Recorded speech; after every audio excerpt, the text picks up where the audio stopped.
Today's episode of the Y-Files is brought to you by the Hecklefish for President campaign. 15+00. Hey, thanks for clicking on this compilation. Today we're doing a compilation about the moon, which seems appropriate since we're releasing this on the anniversary of the moon landing, or possibly the day after the anniversary of the moon landing. We're still trying to... Whoa, let me fix that for you. You mean the anniversary of the Stanley Kubrick movie that people thought was the moon landing, but was actually shot on a soundstage in Area 51? Now, I'm pretty sure that we went to the moon. Yeah, that's just what Big Lunar wants you to think. Big Lunar?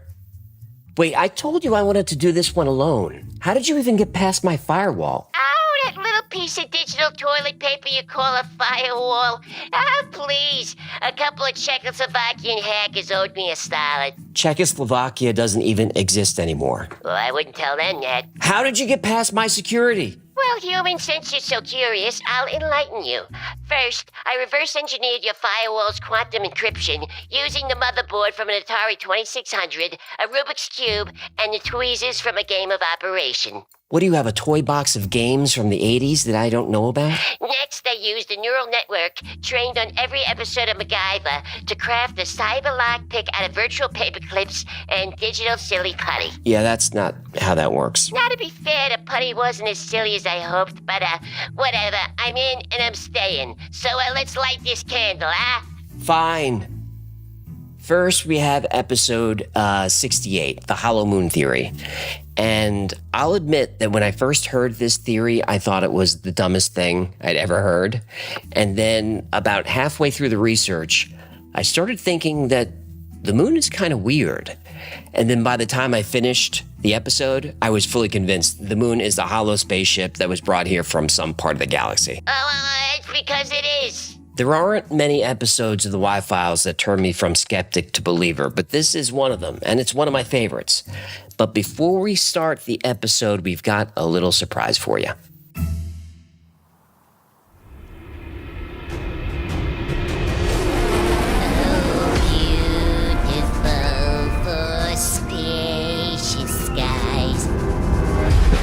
Freedom.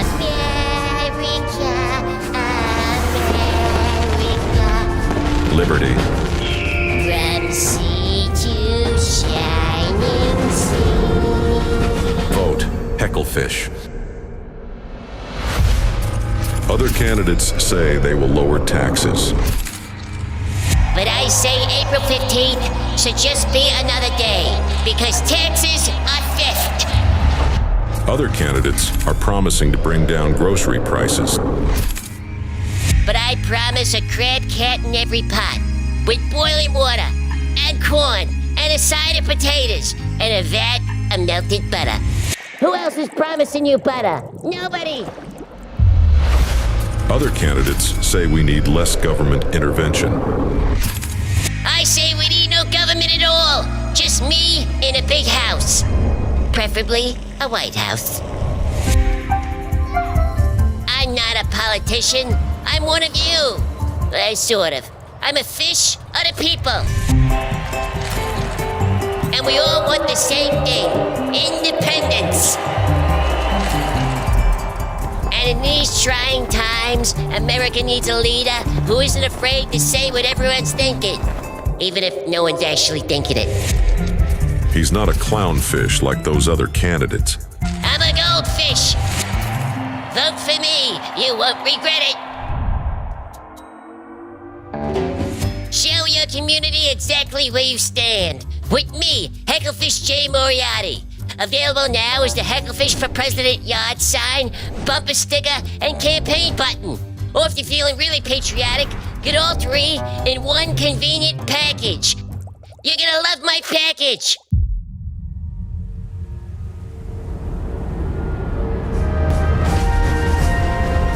Hecklefish. From sea The hero we deserve.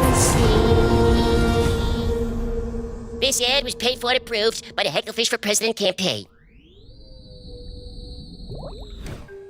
Despite it being humanity's constant companion through all of recorded time, the moon is still a mystery.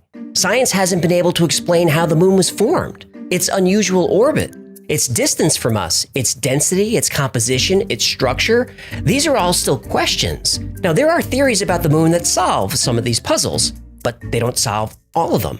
There's only one theory that answers every scientific question about the moon. Just one. That the moon is a hollow artificial structure brought here by someone else. Let's find out why. Let's start at the beginning. We're taught that the moon has been here forever, but there's controversy about this because scientists can't agree on how the moon was formed in the first place. The first theory of how the moon became linked to the Earth is the capture theory. It says the moon was just floating along, drifted near the Earth, and was pulled into orbit. This is almost impossible. Another explanation is the accretion theory, that the moon and Earth formed out of dust clouds in the early solar system. But when systems form through accretion, they share similar traits. If the moon was formed this way, it would have an iron core, like the Earth. It would spin on an axis, like the Earth. But neither of these are true. The fission hypothesis was popular for a while, and this says the early Earth was spinning so fast that the moon was formed out of rock in the Pacific Ocean that was flung into space. But we later learned that moon rock is much older than the bottom of the ocean, so this is unlikely. The most popular explanation is the giant impact theory. This says that a large object about the size of Mars smashed into the proto-Earth. The debris field from the collision coalesced to create the Earth-Moon system. Again, these conditions would have to be so perfect that the odds are astronomical. Right. Now, a recent theory is a combination of all of these, that a large object collided with the Earth about 4.5 billion years ago, essentially vaporizing it. And this vapor is called a synestia. And the synestia was spinning very rapidly, forming a torus. And the moon formed on the edge of this torus. Whoa, hold on. Torus? What's a torus? Well, this shape is a torus. That looks like a donut. It does, but in geometry, if you revolve a circle around an axis in three-dimensional space, it's called a torus. Yeesh, and you wonder why you're not popular at parties. I'm very popular at parties, aren't I? So, we still don't know how the moon was created. You would think that actually going to the moon and collecting rock samples would solve some of these puzzles. But when moon rocks were brought back and studied, it only created more questions.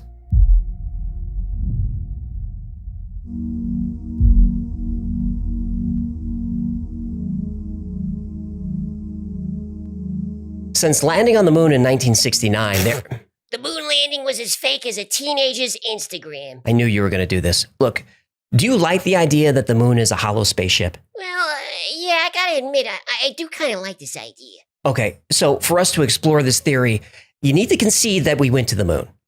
Fine, I will concede we went to the moon. Thank you. But those were unmanned missions. The landings were actually filmed in a studio in Burbank, California. Fine, I'll take what I can get. Moon rocks and soil samples brought back from the moon are strange. On Earth, the newest rocks are at the surface, and the rock gets older as you go deeper. Now, this is obvious and logical. But on the moon, the soil on the surface is older than the rocks underneath.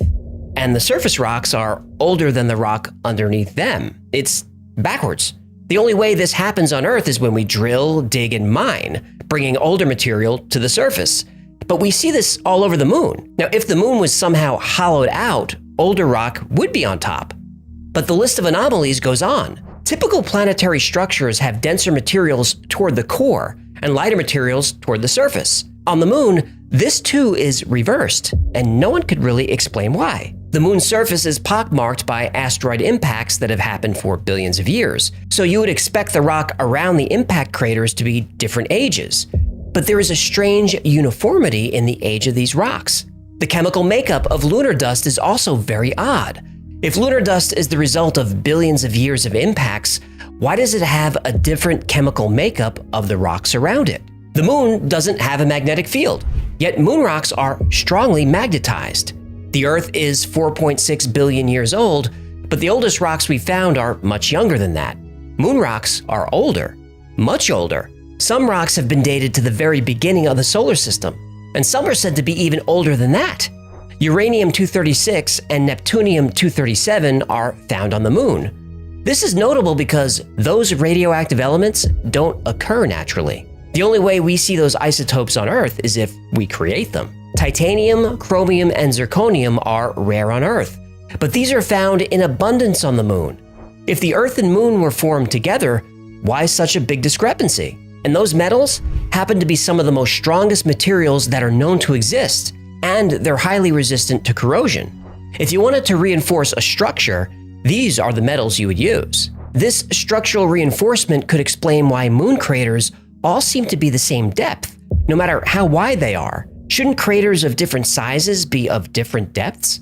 It's as if there's a resilient metallic shell just beneath the surface of the moon, preventing anything from penetrating further. Now, if there were some type of instruments on the moon's surface that could detect seismic activity, we could test the hollow moon theory by intentionally colliding objects with the moon. This sounds like a setup.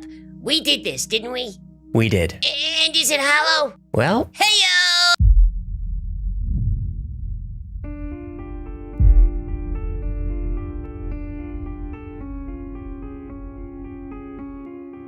after returning to the command module, the Apollo 12 crew intentionally released the lunar lander, crashing it into the moon's surface. Then something very unexpected happened. Seismic measurements showed that the moon rang like a bell and reverberated for more than an hour. This was with a very small object compared to the size of the moon, so during Apollo 13, an even heavier object was crashed into the surface. This time, the moon rang for over 3 hours, and vibrations traveled to a depth of 20 miles. This doesn't happen on Earth. Reverberations last only a few minutes because of the Earth's density. And on Earth, vibrations slow down as they move toward the Earth's center, where material is denser. But the vibrations on the moon actually got faster around 40 miles down, indicating the interior of the moon is not only far less dense, but perhaps has large hollow cavities. The density of the moon is something that's difficult to explain. The moon is about 25% the size of the Earth, but it's only about 1% of the Earth's density. If the moon were a hollow shell, this would explain that.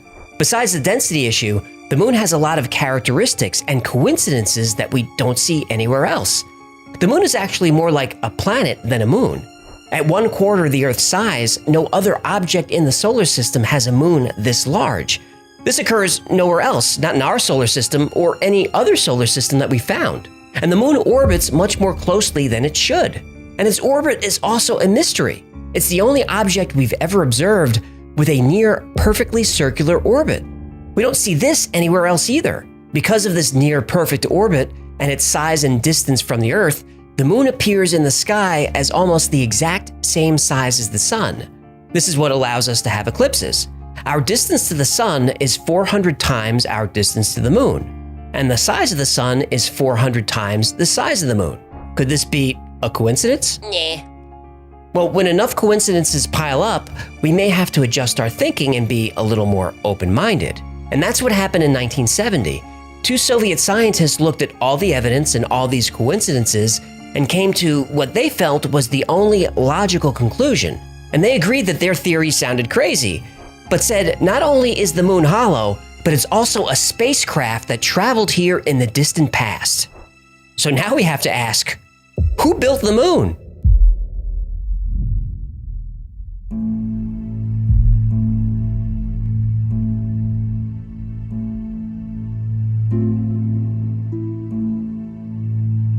Every ancient culture on Earth has stories about the moon, but it's interesting that the further back you go, the fewer stories there are.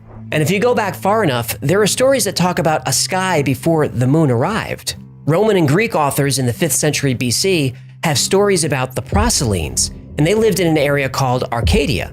And they said they've been here since before there was a moon in the heavens. Now, on the other side of the world, the ancient culture of Tiwanaku in Bolivia also refers to a time when there was no moon.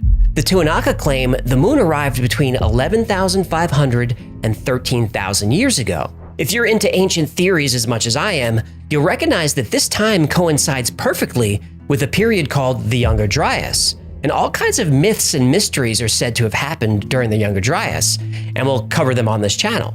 Now, going back to Africa, there are Zulu legends that specifically say the moon is hollow, and living inside is an intelligent race of reptilian extraterrestrials. Lizard people? Yep, Lizard people built the moon! that's what they believe. Lizard people are very industrious. They seem to be. The Zulu believed the moon was put into orbit by two brothers who were gods, and this legend is similar to what the Sumerians believed. The Sumerians also had a legend of two brothers, Enki and Enlil, who were called Anunnaki. Yup, Anunnaki, the extraterrestrial gods who created mankind. Everything is falling into place with this one. Oh, you ain't seen nothing yet. How about this? The Zulu also believed that before the moon arrived, the climate of the Earth was very different. There were no seasons, and a blanket of thick water vapor covered the entire planet. And we now know that the moon does stabilize our climate.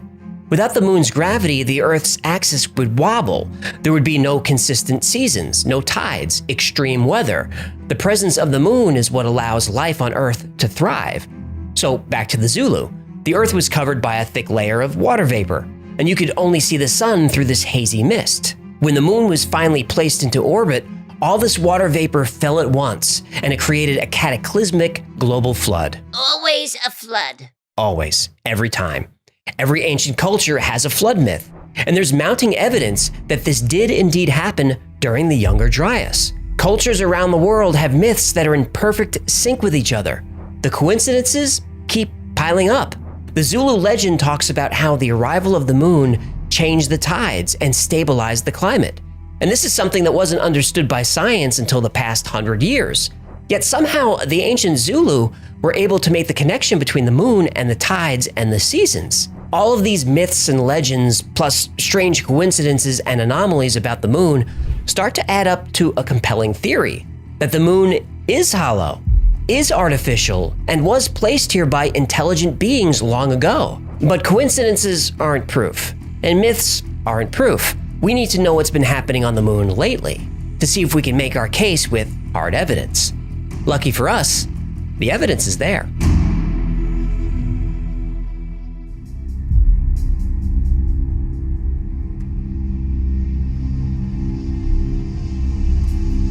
Science tells us that the moon is a cold, lifeless place. It has no atmosphere. There hasn't been seismic activity for millions of years. Its core, unlike the Earth's, is cold. For a supposedly dead world, there's an awful lot of activity up there. On March 7, 1971, a cloud of water vapor appeared on the moon that covered 100 square miles, and it was there for 14 hours before it dissipated. There's not supposed to be atmosphere on the moon, but for those 14 hours, there was. In fact, 6 astronomers in the past 100 years have documented a glowing mist in the crater named Plato. The same mist, the same crater, over many years. Boulder tracks are seen on the moon, all over the place. And that's weird enough, but how do boulders roll for miles and then go uphill, like in this photo? And since the days of Aristotle, astronomers have seen strange lights appear on the surface of the moon, sometimes visible with the naked eye. NASA even reported that between the years 1540 and 1967, there were 570 sightings of light flashes on the moon that couldn't be explained. Sightings of strange lights continue to this day. The Aristarchus crater was photographed in 1992, and it shows a glowing blue light, now called the Blue Gem. And this anomaly has been seen by Earth-based telescopes every few years since. Some have even speculated it's a fusion reactor. And these events of mysterious light and mist happen so frequently that there's even a name for them: transient lunar phenomena, or TLPs. But things get even more weird. There are plenty of photographs of what appear to be artificial objects on the surface of the moon. Towers that reach several miles high, pyramids, symmetrical structures. These have been photographed by astronomers, probes, even the astronauts themselves. And the biggest anomaly of all? Why haven't we gone back to the moon? Sergeant Carl Wolf was working as a technician for the Air Force, and he was repairing equipment that transferred images from a lunar satellite. Those photos, according to Sergeant Wolf, showed artificial structures on the moon, what he described as a base. And this is corroborated by another technician working with Wolf. And Wolf wasn't a UFO, ET, moon theory guy. He was just a tech. He said he was excited to see the pictures on the news and have NASA explain what they were. He was surprised when the photos never turned up. The photos were found in a very early release from NASA. These structures are very large and very tall. You can even see they cast shadows. And these are photos I'd like to learn more about, but I can't. They no longer exist. Now, almost immediately after landing on the moon, the Apollo 11 crew said they saw something that shook them up. Watch the press conference they gave when they returned. These men aren't acting like they made history or had a life-changing experience. It's a beginning of a new age.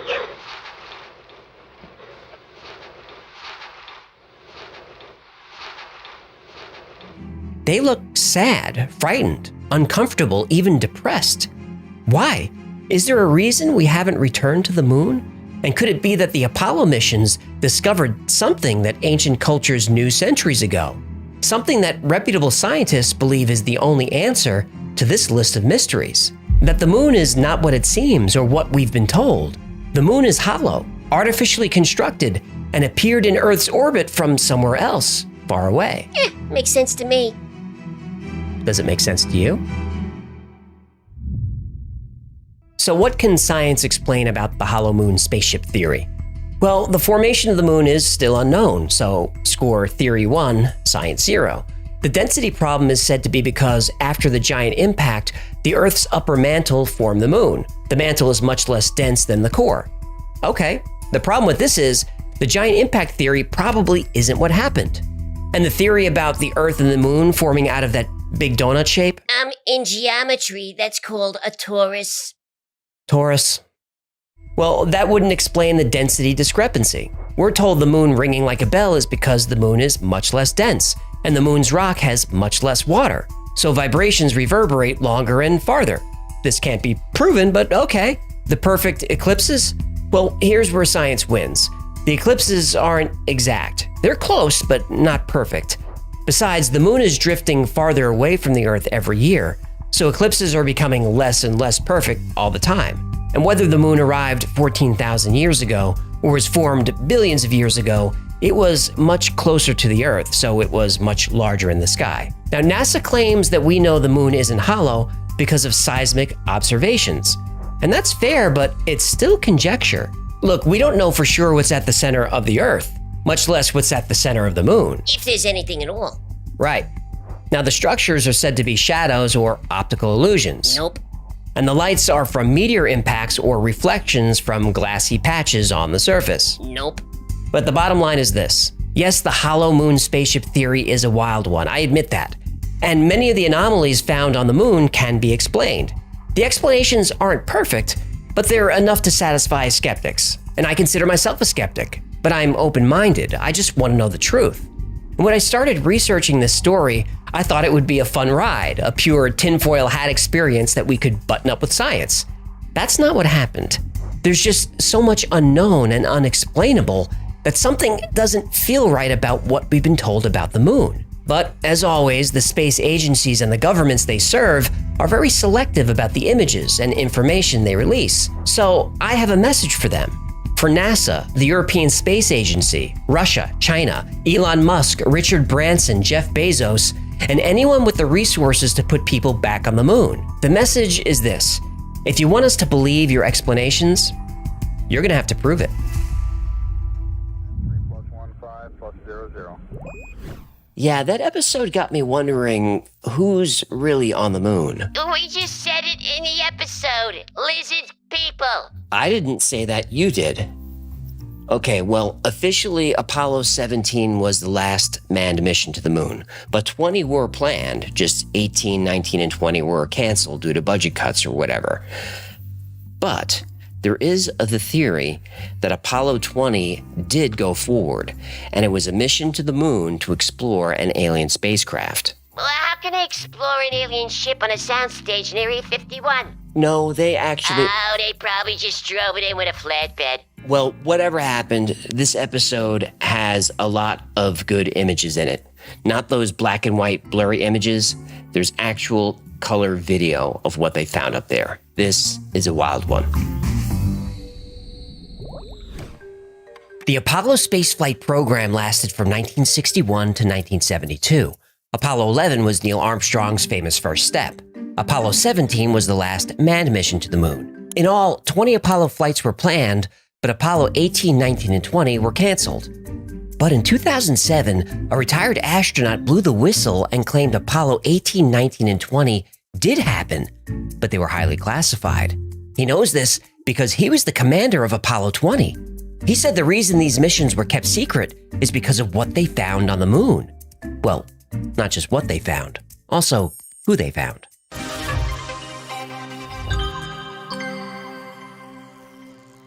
The primary goal of the Apollo spaceflight program was to land the first man on the moon. And this was achieved on July 20th, 1969, when Neil Armstrong famously said, "That's one small step for man, one giant leap for mankind." That was Apollo 11. Apollo 12 also landed on the moon successfully. Apollo 13 had to abort after Tom Hanks famously said, "Houston, we have a problem." But Apollo 14, 15, 16, and Apollo 17 all made it to the moon. But here's where things get weird. The Apollo missions made all kinds of scientific discoveries that experts still study today. But despite the success of these missions, Apollo 18, 19, and 20 were canceled due to budget cuts and lack of public interest. But ever since then, there's been a story floating around that those flights actually happened. But they did so as part of a top-secret, black-budget program. Eventually, we would get confirmation of this. In 2007, a YouTube user with the handle RetiredAFB posted a video that set the internet on fire. It was a short clip that showed the interior of an Apollo spacecraft. First, we see an orange porthole looking out into space. Skeptics were quick to jump on this film as a hoax, but if we compare it to actual known photographs of Apollo craft, it's a match. The next shot is of a control panel, and this too matches other Apollo missions. What stands out is the flag and the mission patch. These are hard to make out in the early videos, but we'll see them in detail later on. The flag is a combination of the American and Soviet flags. The patch shows Apollo 20, the name of the mission. At the bottom of the patch are the names of the astronauts, Snyder, Leonov, and Rutledge. Soon after releasing the video, retired AFB admitted he was William Rutledge of the United States Air Force and mission commander of Apollo 20, which flew in 1976. The middle of the patch shows two spacecraft with ropes or cables around A submarine. No. A sturgeon. No, A submarine? you said that already. Yeah, well, I couldn't come up with a third one, and comedy comes in threes. Oh, you think this is comedy? Bite me. Anyway, the submarine is actually the purpose of the mission. Apollo 15 went to the moon in 1971, and it had taken a lot of pictures. And one was of particular interest. Officially titled Apollo Image AS-15P9630, it shows a swath of lunar landscape on the far side of the moon. But if we zoom into this area, we have... A hill. Right, that's the image that's currently available to the public. But originally, it was this. But NASA also has this. That's the submarine! That is Apollo 20's mission. Identify and, if possible, breach the 2-mile-long spaceship that crashed on the moon 1.5 billion years ago. Over time, Commander Rutledge released more photos and videos online. He also released excerpts from his journal and gave more background on the mission to the moon. In 1971, the Soviet Academy of Sciences contacted American President Richard Nixon with a proposal. The Russians had images of the ship taken from the surface. They also had images of what looked like a city, but they didn't have the technology to visit the site, but the Americans did. After the success of the Apollo-Soyuz, which was the first US-USSR joint space mission, the Soviets proposed another mission. Cosmonaut Alexei Leonov, commander of the Soyuz, would accompany 2 American astronauts to the alien crash site. You say that again? What? Alien crash site? It's like music. Sweet, sweet music. So Leonov and Rutledge were joined by Leona Snyder, who would serve as the pilot. Then on August 16th, 1976, in the dead of night, a Saturn V rocket took to the sky and embarked on the most important and most secret space mission in history. 10, 9, ignition sequence start. 6, 5, 4, 3, 2, 1. At the end of the countdown, just after ground control calls 0, there's a moment that seems to go on for hours. At that moment, years flash before your eyes and play like a movie in reverse. Your thoughts turn to friends, to family, to home. The capsule's shaking like crazy, and you're aware of the rocket engine swelling like a tidal wave, but there is absolute peace. The mind quiets. There is no fear. Fear would come soon enough.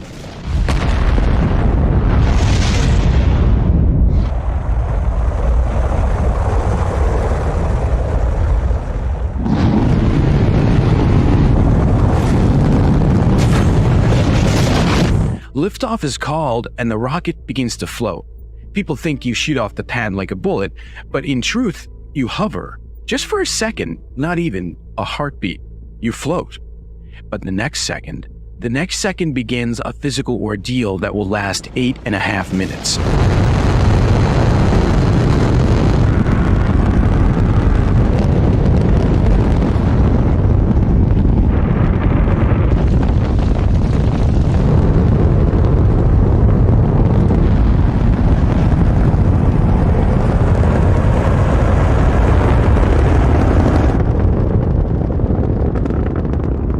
The weight of a building pushes against your chest, making every inhale a battle of life and death.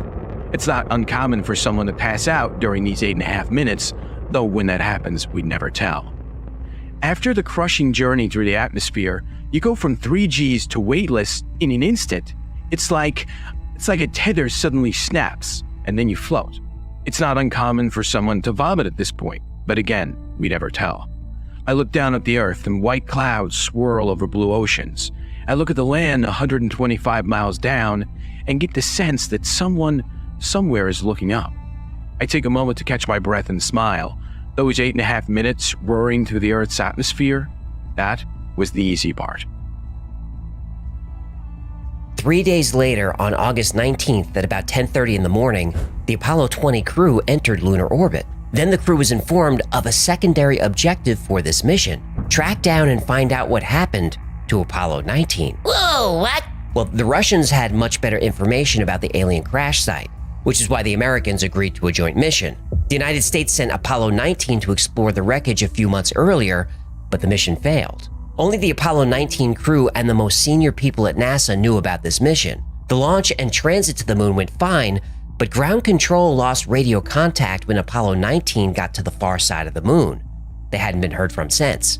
Rutledge and his crew were instructed to check a specific storage compartment in the landing module. This compartment typically held tools and containers for bringing back moon rocks and soil samples. Oh, but not this time? But not this time. This time, the storage compartment had guns. Good morning. My name is Carl Wolf, and I was a precision electronics photographic repairman with a top secret crypto clearance in the United States Air Force. I was stationed at Langley Air Force Base in Virginia. In 1965, in mid-1965, I was loaned to the Lunar Orbiter project at NASA on Langley Field. They had problems with a piece of electronic equipment that was bottlenecking their production of photographs. I went to the facility, and when I walked into the facility, there were scientists from all over the world. I was stunned, actually, to see people at a NASA project from all over the world. It didn't make any sense to me initially. I was taken into the laboratory where the equipment was malfunctioning. A Airman second class was in the dark room at that time. I was also an Airman second class. I was interested in how the whole process functioned, how the data got from the lunar orbiter to the laboratory. I asked the young man if he'd describe the process to me. He did. About 30 minutes into the process, he said to me, in a very distressed way, by the way, we've discovered a base on the backside of the moon. And then he proceeded to put photographs down in front of me, and clearly in these photographs were structures, mushroom-shaped buildings, spherical buildings, and towers. I worked there for 3 more days, and I remember going home and naively thinking, I can't wait to hear about this on the evening news. And here it is, more than 30 years later, and I hope we hear about it tonight.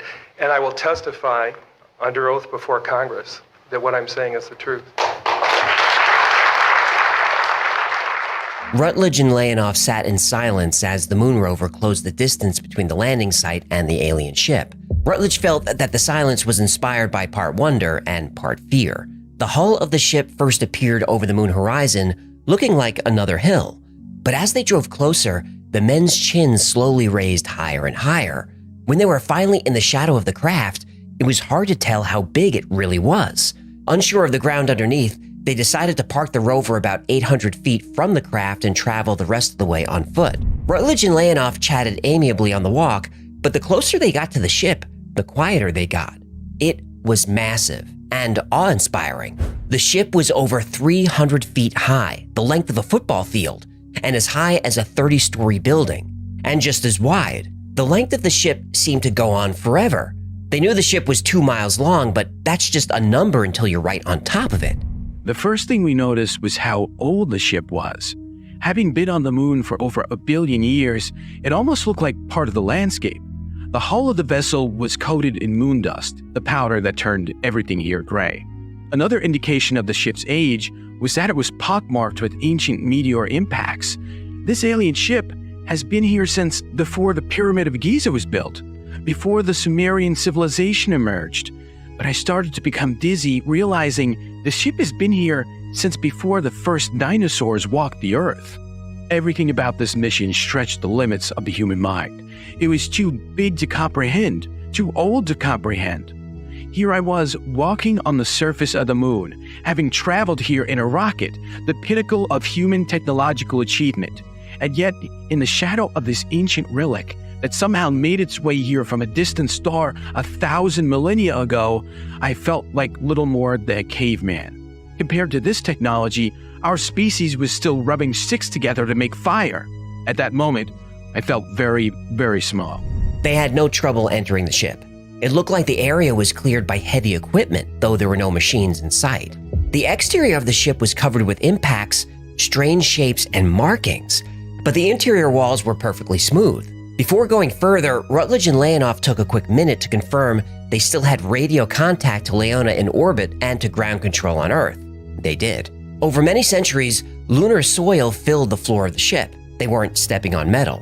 About 60 feet in, patterns in the lunar dust indicated that some type of fluid had flowed there at one time, maybe a hydraulic leak, they couldn't be sure. Over the radio, they were instructed to grab samples, but all they can get was a little dirt from the ground. NASA wanted pieces of the ship's wall or equipment for analysis, but their hammers and chisels couldn't even scratch it, much less chip off a piece.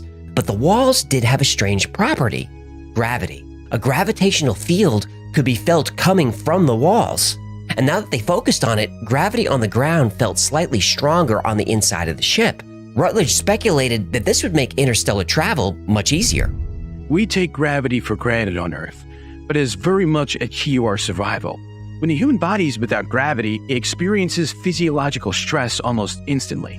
Without gravity, bone and muscle mass quickly wither, so daily vigorous exercise is needed. When the human heart doesn't have to contend with gravity, blood pressure goes out of balance. Sustaining injuries without gravity is dangerous because blood doesn't flow, it pools. In space, any type of internal injury is almost certainly fatal. Our balance depends on gravity. The fluid in our ears that tells us which way is up suddenly has no concept of up. Digestion is more difficult without gravity helping food move through the body. The problems are endless. Engineers on Earth had many proposals on how to solve the gravity problem. Space stations could one day be built like wagon wheels, like in the movie 2001, but there was no structure like that here. Gravity was coming from the ship itself, somehow. Rutledge and Leonov followed a path that led them to an upper floor. Down a wide hall and into a large chamber, they finally saw something that, even though they expected it, still surprised them. Signs of life. In the darkness, the walls seemed to move. In the larger part of the ship, the walls were perfectly smooth, but here, moonlight was being scattered in all directions by a rough surface. When Rutledge and Leonov got closer, they saw what appeared to be plants and vegetation.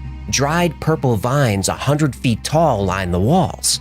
Even though there was no sound in space, Rutledge's mind couldn't help but fill the silence with the rustling of a breeze through trees on a calm day. Beneath the plants were trays that were collecting a thick yellow liquid.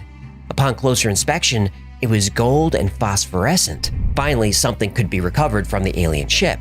The men took about 2 liters of what they called golden tears. Golden tears, huh? That sounds ominous. For a minute, Rutledge had forgotten that they were broadcasting.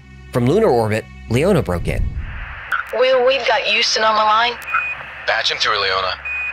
Will, Alexei, these things are active. Video shows us that the plants have moved during your visit. Roger, Control. I think I've seen the move too. The room continues for a long way. I think I see light up ahead. We could probably reach it in an hour. Negative, Will. We want you to protect the samples. Return to the lab and get those canisters stowed. Roger that, Control. Returning to Len. Rutledge and Leonoff retraced their steps out of the ship and headed back to the lunar rover. About halfway through their walk, Leonoff grabbed Rutledge by the arm and pointed to the ground about 50 feet from the path. Will, do you see this? What? Where? Two lines, side by side. How do you say, the same distance apart? Parallel? Yes, do you see? I do. What is that? When they got close enough, they realized what the lines were. Tracks in the dust. Recent tracks made by a lunar rover, but not their lunar rover. Rover team to orbiter. You there, Leona? I'm here, Will. What's up? You better get Houston back on the horn. Why? What is it? Tell them we found Apollo 19. After a few hours of sleep, the Apollo 20 crew debated with ground control over whether to explore the Apollo 19 module. Rutledge, Snyder, and Leonoff wanted to check for survivors, or at least find out what happened. Ground control was against it. They argued that whatever happened to Apollo 19 could easily happen to Apollo 20. Well, we don't think it's a good idea to follow the same path that led Apollo 19 to failure. We don't know if this is an equipment issue or if there's something dangerous at the landing site. Understood, Control, but their families deserve to know what happened. Well, their families don't know they're here. As far as they know, their loved ones died in a training accident. Control, could Apollo 19 have any material to help us complete our mission? Negative. Apollo 19 has no additional resources. Control, is there a chance, even a small chance, that we find living astronauts? Negative. We're all sure there's no chance of finding anyone alive. One final question, Control. Go ahead, Will. Does Control agree that we leave no astronaut behind? Ground control agrees. We're going. Roger that, Apollo 20. Proceed with caution. Good luck, Will. Control out. The black silhouette of Apollo 19's lunar module loomed on the horizon. It was still connected to its first stage booster, a sign that the astronauts hadn't left. Rutledge had a glimmer of hope that the crew of Apollo 19 could be alive somewhere in the alien ship. But the truth is, he expected to find 3 corpses. The Apollo 19 LEM was probably now a high-tech tomb, with final messages for families taped to the control panel, which is what he would have done. They parked the rover, and Rutledge felt a wave of adrenaline wash over him. The hatch to the module was slightly open. This means it wasn't pressurized. If the astronauts were here, they weren't alive. Rutledge and Leonoff walked cautiously around the module and inspected it for damage. It looked like it had landed hard. The nozzle skirt was partially buried and folded. Then Rutledge kicked something in the lunar dust. He bent down and brushed the gray soil away. It was a white glove with red fingertips. Apollo 20's colors were white and black. The glove belonged to someone from Apollo 19. Rutledge was trying not to panic. He looked around for Leonoff, but he didn't see him. Leonoff was already up the ladder and opening the hatch. Alexei, wait! Will? What is it? Is something in there? There is something, yes, but... What, a body? It is a body, but, Will, it is not human. Rutledge and Leonoff stood in silence for at least 2 minutes, taking in what they saw, unsure of how to proceed. Inside the Apollo 19 lunar module, buckled tightly to a folding metal table, was an alien body. Shazbot! It appeared to be a humanoid female. She was naked, but her body was covered in a waxy substance. Rutledge thought it could be a highly advanced type of pressure suit. The alien female was about 5.5 feet tall. She had 2 arms and 2 legs like a human, but she had 6 fingers on each hand. On her forehead was a tattoo or design that resembled markings that they saw inside the ship. Her face was decorated with a device that consisted of stalks fixed to her eyelids, cheeks, and mouth. Near the table was an overturned container that had a little bit of the golden tear substance dripping out of it. Rutledge closed the hatch and started to pressurize the module. If they were going to examine the body, they needed to remove their helmets. Whoa, hold on. Remove the helmets. Are they crazy? Well, they needed to see and specifically hear what they were doing. This is is a terrible idea. What if she implants an alien egg in them or something? Yeah, I don't think that. What if the alien gets some of the astronauts' DNA and then it comes to Earth and makes an astronaut clone, which replaces the real astronaut, but the astronaut's a hero, so the clone becomes a senator, and then after a few years, the alien clone becomes president of the United States. Then what, huh? Then we got an alien clone in the White House? Actually, how much worse can it get? Well, once the cabin was pressurized, Rutledge and Leonoff gingerly removed their helmets. Rutledge expected the air to smell like decay, but there was a distinct aroma of almonds. Yeah, I don't know why, but that makes it even scarier. I agree. Leona was a biochemist before becoming an astronaut, so she would be helpful. But she was in orbit on the other side of the moon. So Rutledge and Leonoff had to do the best they could until she came back into range. Rutledge felt for a pulse, but he couldn't detect one. He put a stethoscope on her chest. He couldn't hear a heartbeat, but he heard what he thought sounded like a whooshing sound, some kind of liquid moving through her body. They determined the alien was neither alive nor dead. She was in some kind of suspended animation. They removed the stalks from her face, and Rutledge thought she had a slight smile. From then on, they called her Mona Lisa. Rutledge gently examined the alien while Leonoff filmed and took photographs.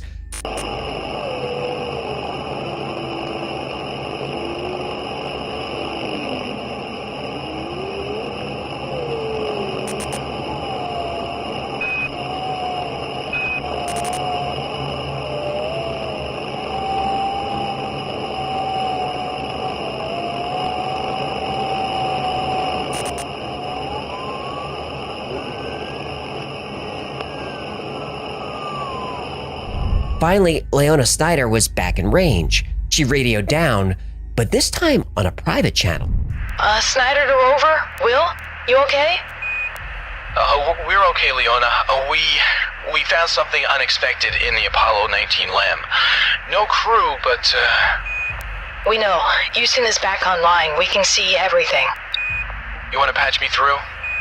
Not yet. Will? What is it? Ground control knows. They know? They know what? About what you found in Apollo 19's LEM. They already know. How is that possible? Will, they know. But we also found a bloody glove, and I'm pretty sure it belongs to Jim Reynolds. We need to go— Will, they know about that too. They know all of it. I don't understand how they would get— Will, Control wants you to bring the alien woman back to your module. What? Why? They, Fiona? What? What is it? They want us to bring her home. The Apollo 20 urban legend has become one of my favorites, and the more I learn about it, the more I like it. When YouTube user retired AFB, aka Commander William Rutledge, posted his Apollo 20 videos, the internet exploded. The videos look so good. But is it real? Absolutely. No. Damn it. There are a few articles out there that debunk the videos practically frame by frame, but there's no reason to go through the trouble. Someone openly admitted to creating them. The videos were created by French artist Thierry Speth as part of a science fiction film project he was working on. He used a combination of practical effects and 3D to create the videos. The two videos that got the most attention were the ones of the control panel and of the alien woman, because they look really good. But he has a lot of other videos connected to this project, and they don't look as amazing. Now, even though Speth freely admitted to creating the legend, somehow it took 9 years for anyone to bother talking to him about it. Credit goes to Chad Baxter for finally interviewing Speth in 2016, and I'll link to that interview below. The story you heard today is basically a mashup of a few versions of the Apollo 20 urban legend floating around the internet, mixed in with the novel Speth wrote that tells the entire story. I'll link to Speth's novel below, but before you spend money on it, be warned. Despite writing the book in English, Speth doesn't speak it very well, so as far as stories go, it's clunky. But still, it's entertaining. In Speth's version of the story, the alien woman wakes up during the procedure and knocks Rutledge unconscious. And those golden tears they collected? The yellow goo? Yeah. In the story, it has medicinal properties. Leonov has cancer with only a few months to live. He drinks the goo and it cures him. By the way, Alexei Leonov is one of the most famous cosmonauts in history, so Speth changed his name in the novel. Also, Rutledge and Snyder, they end up having an affair in space. Then they get married and they also drink the yellow goo, which makes them age more slowly. Yeah, but what about the bloody glove? Right. Remember the plants inside the ship? Yeah? Well, they ate the Apollo 19 crew. The glove was all that was left. Wow. Yeah, there's a lot going on in that novel. As I said, it's clunky. Despite Speth admitting to creating this, you'll find interviews with the quote-unquote real William Rutledge, and those interviews have expanded the lore. But you know I don't trust the French. How do we know he isn't just taking credit? Well, a lot of people thought that, and that's why it's so weird that nobody bothered to talk to him. But about halfway through the interview with Chad Baxter, Speth holds up a mask of the alien woman. And it's the same alien for sure? 100%. Go back and freeze frame. It's absolutely the same alien. If you want to see exactly how Speth made the video look so good, I'll link to an article called Apollo 20 Deconstructed. So how is a story like this believed by so many people for so many years? I think the answer is easy. It's the American government's fault. No, it's always the government's fault. You don't even know what I'm going to say. It doesn't matter. It's still the government's fault. There really were 3 more Apollo missions planned, and they really were canceled due to lack of funding and lack of public interest. That is one of the biggest tragedies in human history. Apollo 17 was extremely successful. Space exploration should have been a top priority for the United States and the Soviet Union. Instead, they made their top priority war in Vietnam. In today's money, that war would cost $1 trillion. In 2022, NASA's budget was $22 billion. That's a budget reduction of 90% since the 1970s. Yet the United States Department of Defense budget was $722 billion. Not including black budget. Right, so let's call it $1 trillion. That's really why the Apollo program ended. America beat Russia to the moon. That was the mission. Not exploration, not research, not science, not the betterment of all mankind. It was petty competition. That's why I'm rooting for the Chinese to keep launching missions to the moon. I hope they find more helium-3 and other valuable resources, because that's the only way my country gets back to focusing on space. If you can't count on American ingenuity, at least you can count on good old American greed. And the United States better not wait too long, because if China has only a fraction of the success of the Apollo program, it won't be long before we're all speaking Mandarin.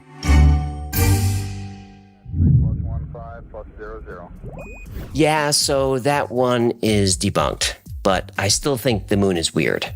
Okay, what's next? Episode 126, The Soul Recycler.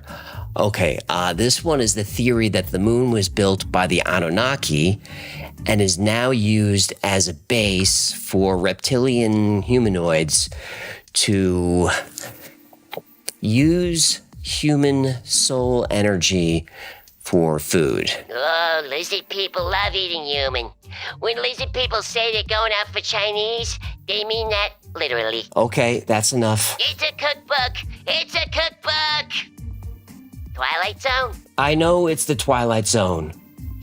Okay, this next episode has a bit of a twist. And if it's the first time you're watching it, I don't want to spoil it. But this one is a little unsettling. Your world is an illusion. Your choices are irrelevant. Your friends, your family, and everyone around you are just manifestations of your mind. You're a trapped animal in a cage, a virtual reality created more than 250,000 years ago for a single purpose: to use you as food. Your emotions are food for those who created the cage.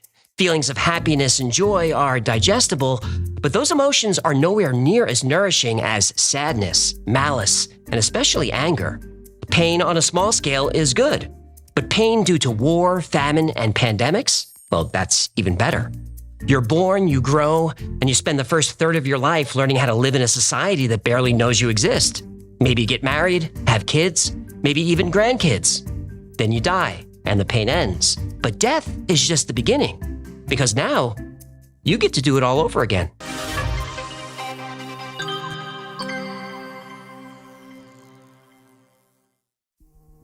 The oldest recorded history comes from ancient Sumerian texts, and that's where we're first introduced to the Anunnaki. The Anunnaki are believed to be 7 deities, also referred to as the 7 gods who decree. Their purpose was to determine the fate of mankind, and their stories mirror some that we find in Greek mythology.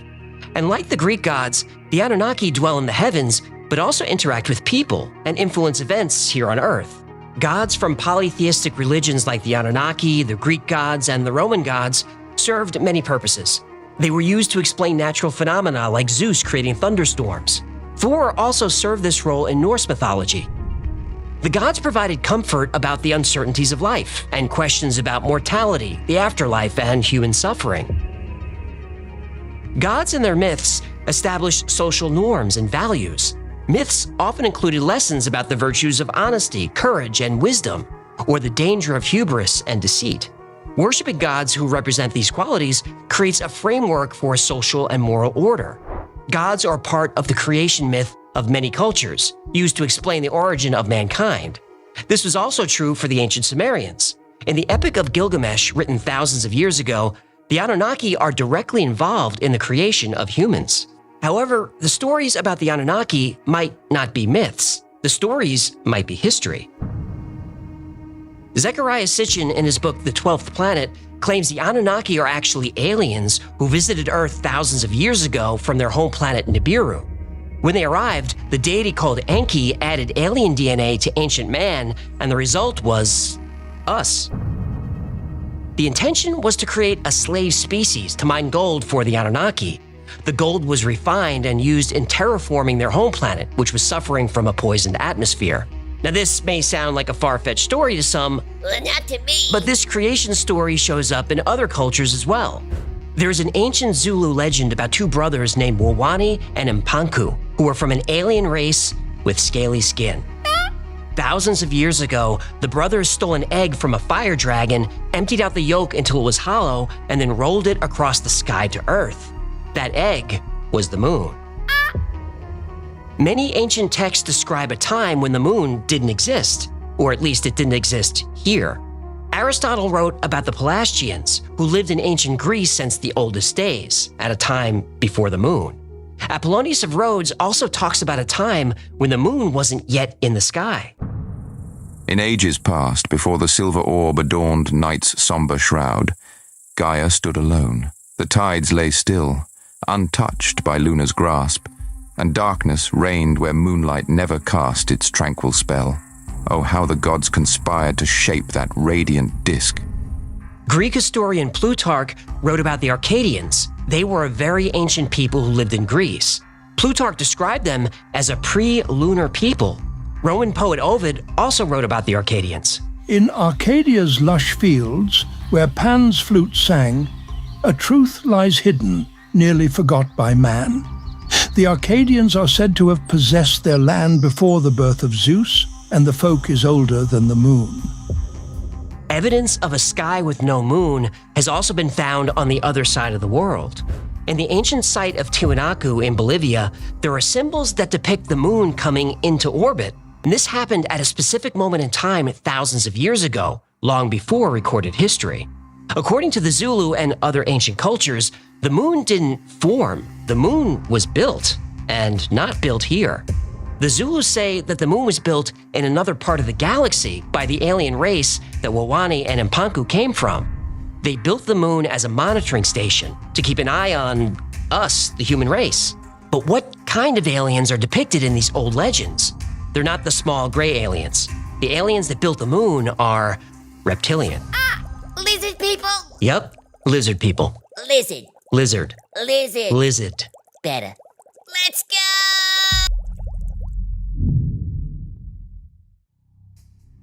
David Icke has written over 20 books about various conspiracy theories. He's covered everything from the Illuminati to UFOs to the multiverse. He's my hero. But he's probably best known for his theory about a humanoid reptilian race. Well, it's not a theory if it's true. Do you mind? Sorry. Lizard people get me really excited. Oh, I know. Did you know you can buy a Lizard People coffee mug from the iFile store? No merch plugs, please. Icke claims that humans share the Earth with a race of shape-shifting reptilian humanoids called the Archons. Wawani and Mpanku, the brothers from the Zulu legend who brought the moon to Earth, were Archons. The Sumerians called these Archon brothers Enki and Enlil, who were also rulers of the Anunnaki. This race of reptilians primarily lives underground, but a few of them live among us as well. The surface-dwelling beings are here to make sure humanity stays compliant with and unaware of their plan. They're involved in the highest levels of government, business, and technology. They're monarchs, politicians, and bankers. They own and operate major media companies. Mark, are the allegations true that you are secretly a lizard? I'm gonna have to go with no on that. I am not a lizard. They influence every aspect of human life. They are the Illuminati. When we describe the reptilians as shapeshifters, you might think of a creature that physically changes its shape, like Odo from Star Trek, Mystique from Marvel Comics, or Tonks from Harry Potter. Reptilians don't do this. They actually always look like themselves. What they do is manipulate the human brain to perceive them differently. The source of the reptilians' power is their ability to alter our perception of reality. And they don't do this with telepathy, they do this with technology. According to David Icke, the moon is not only a spacecraft, but also a holographic projection device. The broadcasts from the moon warp our reality, or at least our perception of reality. There's what's known as a frequency embargo around the Earth. Wait. Who enforces this embargo? Well, there's a bunch of alien races who are part of a galactic federation, and they keep an eye on the reptilians, but it's a whole thing.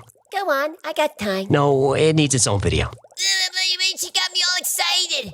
This is a bunch of bullshit. There is much more to reality than we can perceive with our senses, and the human brain is quite capable of experiencing the true universe. In fact, it was specifically designed to do so. But the frequencies that would allow us to see the real world are being blocked. Instead, we're locked into this simple three-dimensional existence, but there is much more being withheld from us. If you believe in simulation theory, then these beings are the creators of the simulation. If you're religious, then these beings are demons or jinn. Either way, they're not our friends. But why? Why would an advanced race want to keep humans oblivious to the real world? Well, when humans were first created, the alien creators learned something. All other animals on Earth are driven by instinct. The instinct to eat, to survive, to reproduce, and that's about it. But when the first humans were given sentience, a byproduct of that sentience was emotion. Sure, humans are still driven by instinct. We're driven to survive and reproduce like every other animal. Ugh, and I got the guppy support payments to prove it. Oof, But because humans are now aware of themselves and their existence, they experience the world differently. They experience fear of the future. Humans experience the pleasure of nostalgia for the past. No other animal has this gift, or this curse. Animals kill for survival, but humans kill out of hate. Our alien creators learned that our emotions carry energy, and the creators learned that this energy can be consumed for nourishment. Unfortunately for us, negative emotions are the most nourishing of all. Some have described the alien desire for negative human emotion as a drug addiction. Now, if humans were able to see and understand our true reality, we'd know that our energy, or soul, or spirit, or whatever you want to call it, can move to a higher plane of existence after we die. But instead, the alien creators, addicted to our emotions, keep us here. We're born, we live to feed the creators, then we die. Then we come back and do it all over again. It's forced reincarnation. This process is handled by a piece of equipment that's been called a soul recycler, or a soul cube, which is a large box-shaped device that's installed on the moon. The cube watches us and then transmits our energy back to Earth after we die, over and over again, and has been doing so for thousands of years. Now, I know the theory sounds like science fiction, but many skeptics were turned into believers on December 6, 2021. That's when, completely by accident, a lunar probe took a picture of the Soul Cube. It's my conclusion over many years that reincarnation is a trap.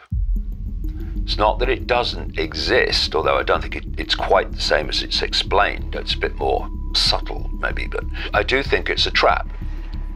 The recycling of souls, reincarnation, is the machinery of this universe.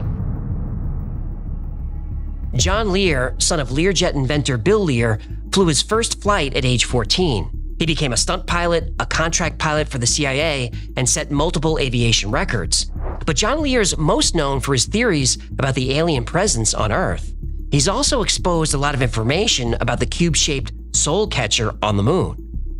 The soul catcher is I think, is the 6-mile high tower in the middle of Sinus Medai, right in the middle of the center of the moon as you look at the moon. And the famous photo that Richard found, Lunar Orbiter 384M, shows that huge tower. And he also has two other photographs that show that tower. I think that tower is what I call the soul catcher. When you die, your soul goes to the soul catcher. But the moon isn't the only place these soul catchers exist. There are several soul transmission stations, both on Earth and on the moon, and depending on where you're going in your next lifetime is which transmission station takes over. When you couple John Lear's belief in the soul catcher with David Icke's theory that we're stuck in an endless loop of reincarnation, an unsettling reality emerges that our only purpose is to serve as food for our alien jailers. And what's even more upsetting is that negative emotions are really what they crave. Supporters of the reptilian humanoid theory say that when there's a global event that affects millions of people, like a war or major conflict, it's our jailers at work. It might explain why Cro-Magnon Homo sapiens sapien is so violent. Why are we always in states of war? Why are we competing and always challenged by murder and violence? I really don't like the idea that we're not in control of our lives. And I really hate the idea that we're not in control of our death. So my mind just rejects the idea altogether. But then I found this. What the is that? That is the Soul Cube on the moon. Leaping lizards! See what I did there? This photo was taken December 6, 2021 by the Chinese-made lunar rover Yutu-2 while exploring the far side of the moon. A cube-shaped object is clearly seen 80 meters from the Von Karman crater. And for some reason, the China National Space Administration labeled this object Mystery Hut. And this only lends credence to the idea that the moon is a sort of observatory with a soul-harvesting machine. There's even more evidence that Earth is actually what some call a prison planet. In his book, Humans Are Not From Earth, Dr. Ellis Silver contends that humans are actually from another planet. They were brought here thousands of years ago and mated with Neanderthals. The hybrid species is us. My thesis proposes that mankind did not evolve from native Earth organisms, but evolved elsewhere and was transported to Earth between 60,000 and 200,000 years ago. Mankind is supposedly the most highly developed species on the planet, yet is surprisingly unsuited and ill-equipped for Earth's environment. The idea that extraterrestrials played a role in human history is also known as intervention theory. Dr. Silver argues that if humans actually evolved on Earth, we'd be much more comfortable with the environment. For example, humans are really the only animals that are susceptible to sunburn. Fish, reptiles, birds all have natural ultraviolet protection in their scales and feathers. Whales and dolphins have special skin cells that repair DNA damaged by UV radiation. Any mammal with fur is protected from ultraviolet rays, including apes. If we evolved from apes, why did we lose our hair? Evolution is supposed to make us stronger, not weaker. Not true for your Uncle Vito. That's true, he's pretty hairy. Pretty hairy? Ugh, I bet that guy can open a banana with his feet. Dr. Silver points out that human babies are basically helpless at birth. They require constant attention for years or they'll die. Yes, some species of animals require parental care for a time after birth, but there are plenty of species that require none. Insects, fish, and most reptiles are born completely self-sufficient. Some land mammals are born standing up. Some birds are born with their eyes open and able to find food on their own. No other animal on the planet is as helpless as we are at birth. Silver claims the reason so many people have bad backs is that we evolved on a planet with less gravity. That's why as we age, our knees and hips give out. We're not designed to be so heavy. We're also prone to chronic illness more than other mammals. So why were we brought here in the first place? Well, Silver has a few ideas. One is that humans were brought to Earth as a natural predator to wipe out other species. Now, if that's true, it worked. At one time, there were several different hominid species living on Earth at the same time. As recently as just 40,000 years ago, Neanderthals, Denisovans, and at least one other species coexisted with each other for several 100,000 years. Then modern man arrived, and suddenly all other species were gone. But Dr. Silver has another theory that tracks with a lot of what we've discussed today, that humans were removed from our natural environment because we were violent, we were destructive, and we overconsumed natural resources. Well, that hasn't changed. The theory said that the aliens erased our memories so we'd have no recollection of the civilizations and technologies we left behind.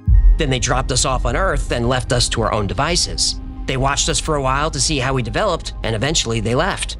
All the UFO activity we're seeing now could be our creators coming to check on their creation. Maybe they're checking to see if we've evolved past our violent tendencies. Maybe we're finally ready to be released from our prison and reintegrate into galactic society. If that's really why they're here, then unfortunately for us, our parole, it's going to be denied. The existence of the human soul has been pondered, well, forever. Greek philosophers like Plato and Socrates proposed an immortal soul that lives on after the body's death. Many religions say the soul originates from God and exists eternally. But does scientific evidence support the existence of a soul that can be quantified? In the early 20th century, physician Duncan McDougall tried to determine if the soul had measurable mass. He thought that if a soul existed, it would have weight. So upon death, the soul would escape and the weight loss could be detected. McDougall had 6 dying patients placed on sensitive scales, finding that they lost an average of 21 grams at the moment of death. He concluded this represented the soul's mass. But this small sample size and errors in methodology cast doubt on the experiment. Modern neuroscience says our consciousness and sense of self exist in our physical brain, not a separate soul. Brain imaging shows that our personality, our memories, and capabilities are tied to physical patterns and activity within our neurons. Damage to certain areas of the brain through injury or disease can impact sensory perception, mobility, emotions, and even one's identity. However, there is an argument that, sure, the brain is responsible for cognition and awareness, but a soul could simply be energy that creates our consciousness. And if so, that consciousness could continue after death. According to new theories using quantum physics, the soul may exist in another dimension beyond our normal space-time. Some tie this to quantum non-locality and entanglement. This is where information is passed between particles not just faster than the speed of light, but instantly, no matter how far apart they are.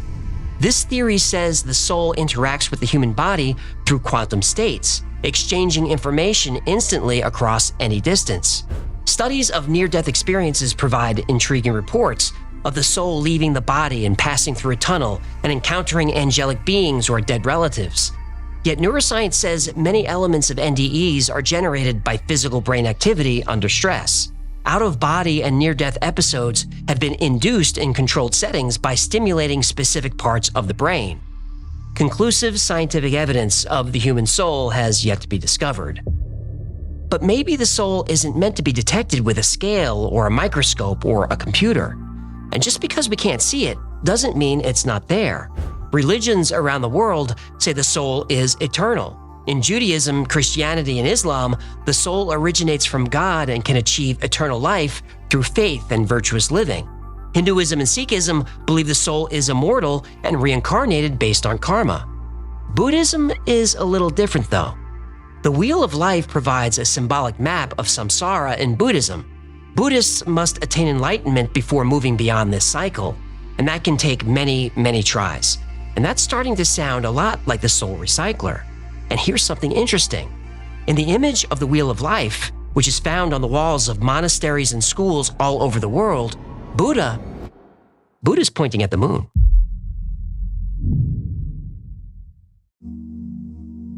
The moon is the most familiar object in the night sky. It's inspired stories and myths and even religions.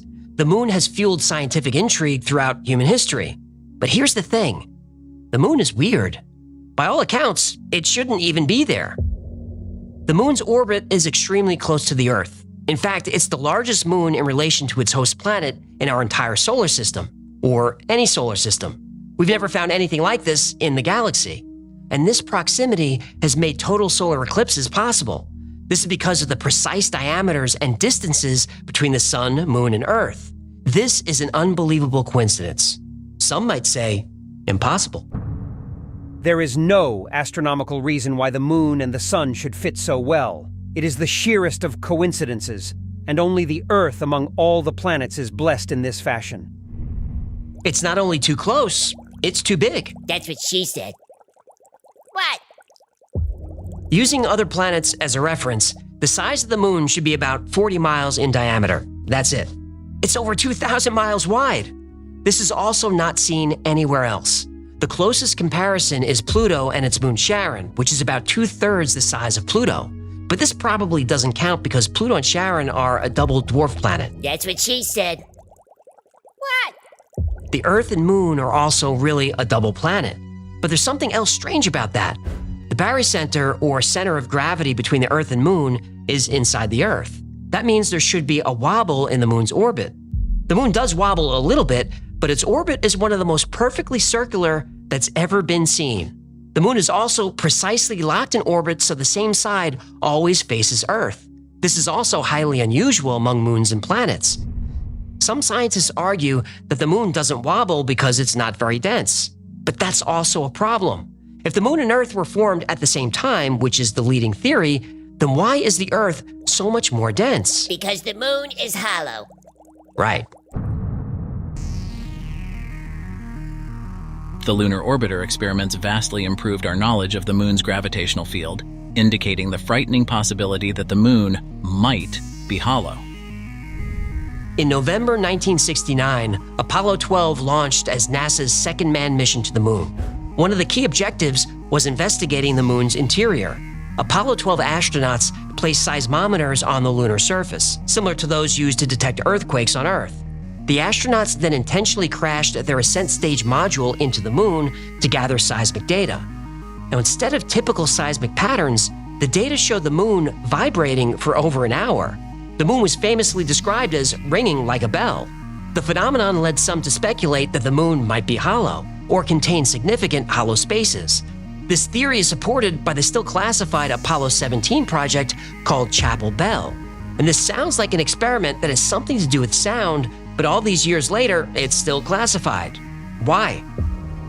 In 1970, two Soviet scientists proposed that not only is the moon hollow, the moon is an artificial spacecraft brought to Earth a long time ago. This spaceship moon theory explains many of the anomalies, like the low density, the sound reverberation, and why the moon is even here at all. Spaceship Moon also explains the strange crater issue. Crater issue? Oh yeah, moon craters are very odd. When an asteroid impacts a moon or planet, it leaves a crater. The bigger the asteroid, the deeper the crater, right? Yeah, I feel you. Well, on the moon, no matter how big the object that impacts it, craters don't penetrate deeper than a couple of miles. Now, this could be explained by a rigid, impenetrable outer shell encasing the moon. Spaceship Moon! Mm-hmm. If the astronomical data is reduced, it is found that the data require that the interior of the moon is less dense than the outer parts. Indeed, it would seem that the moon is more like a hollow than a homogeneous sphere. Data also indicates the moon's core is less dense than the outer layers, the complete opposite of, well, every other celestial object ever discovered. This could be evidence that the moon has vast hollow inner cavities. Also, the soil and moon dust on the surface are actually older than the rock and soil within the moon. That only makes sense if the interior moon was mined, hollowed out, and then the material brought to the surface. Now, there are scientific explanations for all of this, but to be honest, they fall short. Looking at all the anomalies and unanswered questions about the moon, the best explanation for the moon is an observational error. It doesn't exist. It's easier to explain the non-existence of the moon than its existence. We cannot help but come to the conclusion that the moon, by rights, ought not to be there. The fact that it is one of those strokes of luck almost too good to accept. The moon is weird. It shouldn't be there, and it might be hollow. But is it a transmission device that affects our behavior? Well, there's more crime during a full moon. There are more car accidents. Sensitivity to pain is higher during a full moon. A full moon disrupts our sleep. Some people are prone to erratic behavior during a full moon. This is called the werewolf effect. This is also where the word lunatic comes from. Talk to a cop or a nurse. They'll tell you that they can tell when it's getting close to a full moon. Again, science tries to explain this erratic behavior, like there's more crime during a full moon because it's easier to see. No, it's also easier to get caught. Right, the science is thin. And notice that all these changes in behavior during a full moon are negative. More crime, more pain, more car crashes. If there are aliens feeding off our negative emotions and they use the moon to do it, well, suddenly everything makes sense. But there is good news. You can fight back.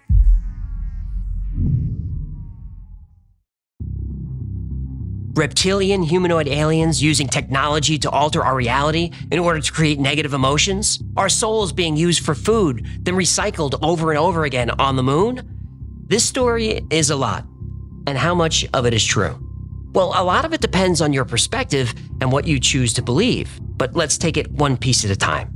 The Anunnaki are documented in Sumerian texts, but there's plenty of documentation of Zeus and Apollo and Athena and the rest of the Greek gods. Same with Roman gods, Norse gods, all gods really. But are any of those gods real?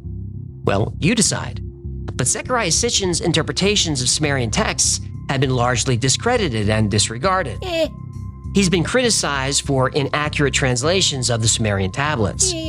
Skeptics say he manipulated the translations in order to support his theory. Yeah, but his story is true.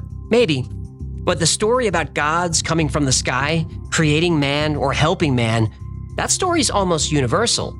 The Anunnaki are also connected to the Great Flood, which is a story found in every culture on Earth. Supporters of the Anunnaki theory claim that human genetics have traces of alien DNA.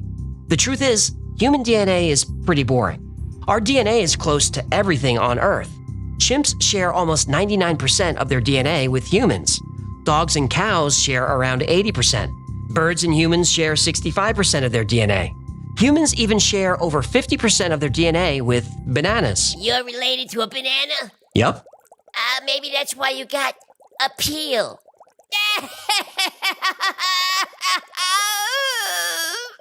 Dr. Ellis Silver's theory that humans didn't originate on Earth is really interesting. He lays out a lot of scientific evidence to support this theory. But even he admits the theory has some holes, and he's released updates to try and fill in some of these holes.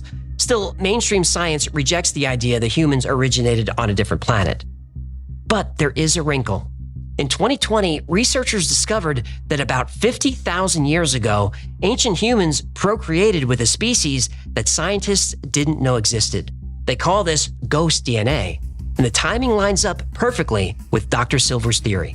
His book is amazing, and I'd love to do a full episode on how humans might have been transported here, so if you'd like to see that, let me know. That will be a wild ride. Now, let's talk lizard people. Lizard. Lizard. Lizard. Lizard. Better. The most well-known proponent of the reptilian conspiracy is David Icke. My hero. David Icke is well-read, well-spoken, and highly entertaining. His theories are extremely creative. But like most conspiracy theories, you can't prove or disprove him. Yaha!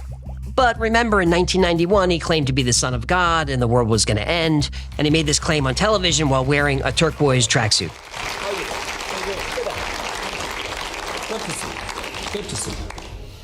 You do claim to be the son of God.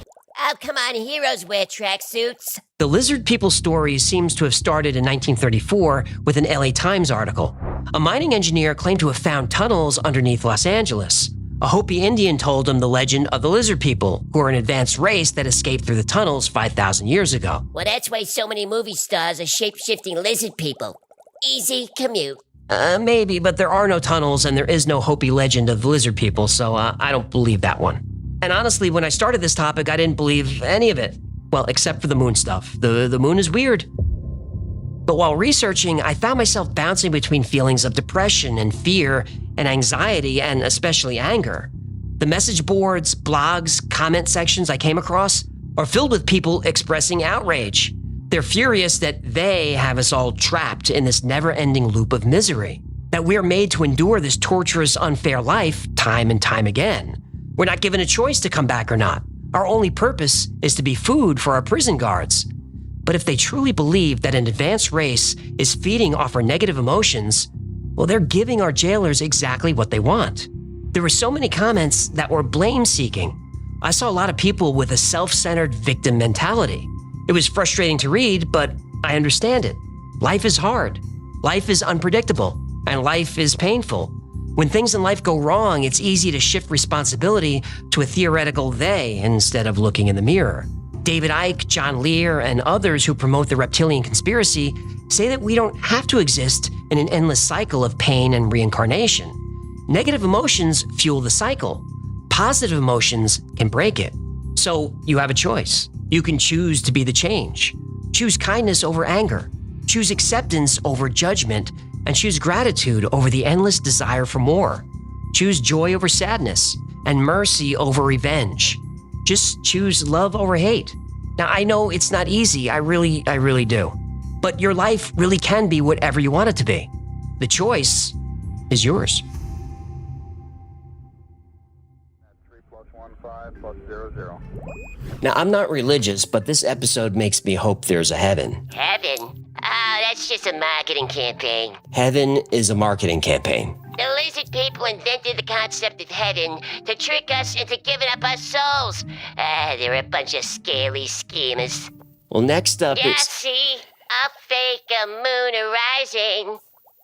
I know lizard people live inside. If we don't hold them back, we'll be a lizard people snack. There's a fake moon in the sky. Next up is the story of Ingo Swan. He was a psychic who worked for the CIA under Project Stargate, and he had a lot of success remote viewing places all over the world. But he also remote viewed the moon, and what he found up there was terrifying. When Ingo Swan released his book titled Penetration in 1998, he claimed to be a psychic who was employed by the CIA to remote view the dark side of the moon, specifically to look for alien presence.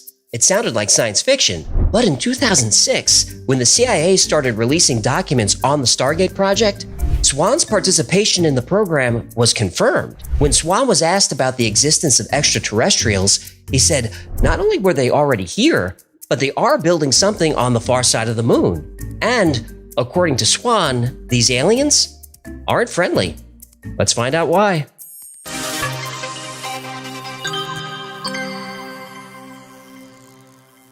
When Ingo Swan was a child, his family noticed he had psychic potential.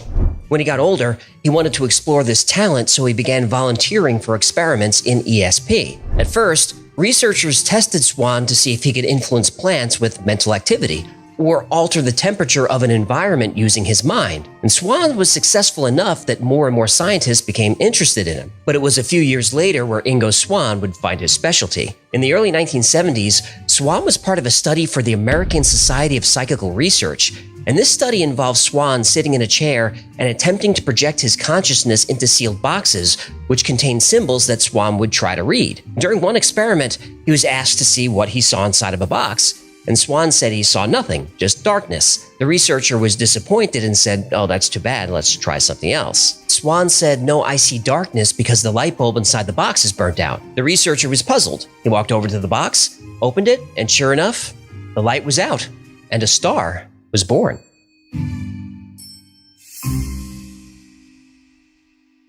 Ingo Swan's success in these early experiments got the attention of the Stanford Research Institute. You might remember the SRI from our Project Stargate video, which I'll link below. SRI had been remote viewing places around the world for years, but once they found Ingo Swan, who was extremely successful at this, they wondered if he could remote view other places in the solar system. There was an experiment in 1973 where Ingo Swan was asked to project his consciousness to the planet Jupiter. At first, Swan rejected the idea. Ingo Swan never wanted to remote view anything that couldn't be confirmed. There were plenty of frauds who claimed to have psychic abilities, and Swan valued his reputation. He didn't see any value in going to Jupiter if his observations couldn't be confirmed. But the researchers at SRI told Swan Jupiter was chosen because NASA had probes on the way there right now. So Swan agreed, and he made a lot of observations about Jupiter that the Pioneer probes soon confirmed. He saw a hydrogen mantle, rotating storms like cyclones, He mentioned high infrared readings, the colors of the clouds, and ice crystals in the atmosphere. The probes confirmed all of this? They did. Skeptics will say all these observations could be deduced, like, of course, Jupiter has violent storms, we can see them. Same with the color of clouds, infrared, and atmospheric ice crystals. Even if we can't see this stuff, we can deduce that they're there. But Swan saw something else, something new. He said he saw a ring around Jupiter, just like Saturn's ring. But Jupiter's ring, according to Swan, was much smaller than Saturn's and closer to the planet. He said it was made up of dust and tiny asteroids. This was not something we could see from Earth, or even assume was there. Did the probe see the ring? The Pioneer probes in 1973 and 1974 did not see a faint ring around Jupiter. Oh. But when Voyager 1 passed by Jupiter in 1979... Tell me there was a ring. There was a ring. Yahtzee! I am not this body in terms of consciousness, and consciousness can go places where the body cannot. Ingo Swan was so accurate as a remote viewer that people began to take notice, specifically the United States government. Of course. In March 1975, Ingo Swan received a call at 3 in the morning. He was told to go to Washington and visit the Museum of Natural History. There he should stand near the elephant in the central rotunda at noon. So he does. Right on schedule, a military-looking man approaches him and hands him a card. It reads, "Do not speak or ask questions. This is for our safety as well as yours. Please follow me." He's led to a car and seated next to another military-looking man, and in his book he calls these guys the twins. And twin number 2 hands him another card. It reads, "Please do not speak. We need to search you for listening devices." They do, and he's handed one final card. "We would like your help on a project suited to your talent. Are you comfortable in a helicopter?" Well, Swan takes a long moment, finally nods. The twins take the cards from Ingo Swan's hand, then a bag is placed over his head, and the car speeds away.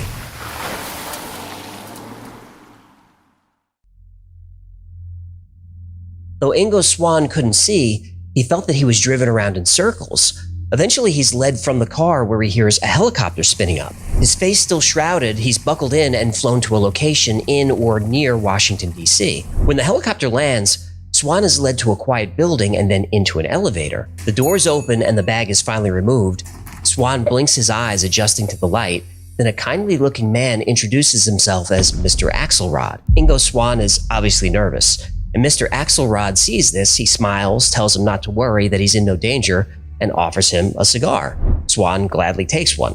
It's his brand. The men go to an office, sit and enjoy a cigar where Mr. Axelrod makes a proposal. Axelrod says he represents a group who would like Swan to participate in a remote viewing project. For his effort, he would be paid $1,000 a day in cash, which in today's money is over $6,000 a day. Inflation, huh? Yep. Are we gonna talk about the Federal Reserve and what a scam it is? Not in this video. Audit the Fed! Okay, settle down. So, Ingo Swan really needs the money, but to get it, there are a few catches. First, he can't reveal any of this to anyone and can't speak of it for at least 10 years. The other catch is for the next few days, Swan isn't to leave the facility. He'll be provided with a comfortable room, TV, a gym, swimming pool, and anything he needs, but if he takes the job, he stays on site under constant surveillance. Now, Ingo Swan is quiet for a while. As crazy as the past few years have been, he's never been through anything like this. Mysterious calls in the middle of the night, clandestine meetings, subterranean facilities, and now a kind but strange man offers him a lot of cash for an unknown mission. Axelrod sees Swan processing all of this and finally asks if he agrees to the terms. Swan nods that he does. Axelrod puts out his cigar, shakes Swan's hand and says, "Good, get some rest. Tomorrow, we begin."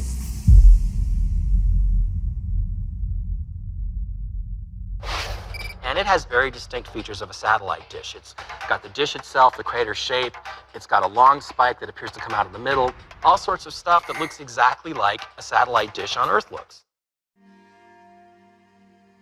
The next morning, Axelrod tells Ingo Swan that he'll be remote viewing the moon. And Swan is confused by this, but Axelrod reminds him, No questions. Right. And Swan is given a list of coordinates and goes through them one by one. Some locations, he doesn't see anything, but others he was able to view large cliffs, see craters, dunes of white powder, All the things you'd expect to see on the moon. Finally, Swan comes across something interesting and confusing. He describes seeing tracks on the surface, tracks that seem to have been made by tractors or some kind of machinery. He sees patterns that look like they were made by wind, even though the moon has no atmosphere. Supposedly.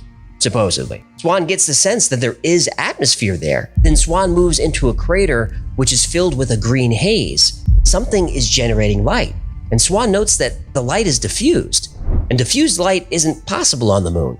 You need an atmosphere to scatter the light, so if it's not the atmosphere, what is it? He moves closer to the light.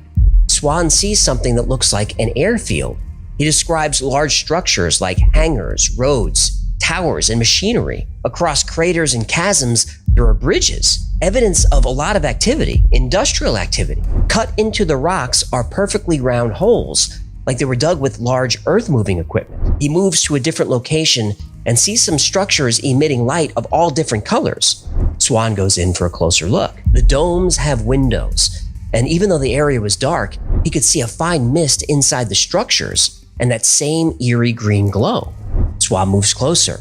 He goes right up to the windows. Inside, he describes humanoid figures that look almost like us. He describes this as an area of high activity. Whoever or whatever these beings are, they're very busy, and Swan continues to observe, describing everything he sees. Suddenly, 2 of the beings, then 3, then a dozen, then more, they just stop. They turn to the window where Swan has projected himself. This makes Swan very nervous. He says, "They see me." Then calmly but urgently, Axelrod says, come back now." Swan says, "They're pointing at me." Axelrod tells Swan firmly, "Please come back quickly away from that place." Swan wills his consciousness back and slowly opens his eyes. Finally, he turns to Axelrod and says, "You already know they're psychic, don't you?" Axelrod takes a deep breath and says, "The experiment is over. It's time for you to go home." Neil and Buzz were on the lunar surface. Neil switched to the medical channel and spoke directly with the chief medical officer, saying, "They're here, they're parked on the side of the crater, they're watching us." Though Ingo Swan's moon experiment was over, Mr. Axelrod and the secret organization wasn't quite finished with him. About 6 months after leaving Washington, D.C., Swan was in a supermarket. While doing some grocery shopping, he spotted a stunning woman. He describes her as one of the most beautiful women he'd ever seen. What was she wearing? Don't be creepy. Hello, I'm asking for science. Well, Swan says she was barely wearing anything at all. Short shorts, bikini top, and the tallest high heels he'd ever seen. Heels tall, bikini small. She said she liked the ocean. Excuse me? LL Cool J, I'm going back to Cali. I don't think so. Nice. Anyway, Swan was obviously very taken with this woman because the chapter in his book, It's Barely Safe for Work. He says when he saw her, he felt a wave of electricity going through him and felt tingling all over his body. Suddenly, he felt the hair on the back of his neck stand up, and in that moment, he had the distinct feeling that she was an extraterrestrial. Now, Swan was very aware of how ridiculous this sounded, and he was about to chalk it up to him simply being smitten at the sight of her. But then he turned around and saw the twins from the moon experiment. So he panics and runs out of the store. But later that evening, he receives a phone call, and he's told to fly to New York immediately and be in Grand Central Station the next morning and wait for contact. Of course he goes. When he gets to Grand Central, he sees one of the twins standing near a payphone. He gestures at Swan to come over. The phone rings. It's Mr. Axelrod. Axelrod asks all kinds of questions about his interaction with the woman, and Swan relays the story. At first, Axelrod is suspicious. He demands to know if he knows her, if she saw him, if she might be following him. Now, Swan doesn't understand any of this, and he starts to become frightened and tells Axelrod he's never seen her before and has never had any contact with her. Now, finally, Axelrod tells Swan, just stay away from her. Swan asks who she is. Axelrod says, all you need to know is that she's very dangerous. Swan says he understands, and they chat for a while, and Axelrod asks him how his remote viewing success rate is doing. Swan says he's almost 65% accurate, but not quite there. So Axelrod says, when you get to 65%, write the number 65 on a note on your desk and leave it there. Tell no one, we'll be in touch. And just like that, Axelrod hangs up. And Ingo Swan doesn't hear from Axelrod for a year, but he finally gets his remote viewing success rate to 65%. And And just as he was instructed, he writes the number on a slip of paper and places it on his desk and goes home for the night. Now, even though his office is locked and nobody knows the code, when he gets in the following morning, the note is gone. And on his desk is what looks like a light dusting of powder. And in the powder, someone scribbled 2 words: expect contact. A few days after Ingo Swan was told to expect contact, he was heading to the university cafeteria when Mr. Axelrod appeared. Axelrod walked right up to Ingo Swan, shook his hand, and asked if he could get away for 3 or 4 days. Swan said sure, and asked where they were going. Axelrod smiled at him and asked, "Have you ever seen a UFO?" Holy shit! I didn't mean to keep it sound outer spacey, didn't it? Do you hear that? That whistling sound?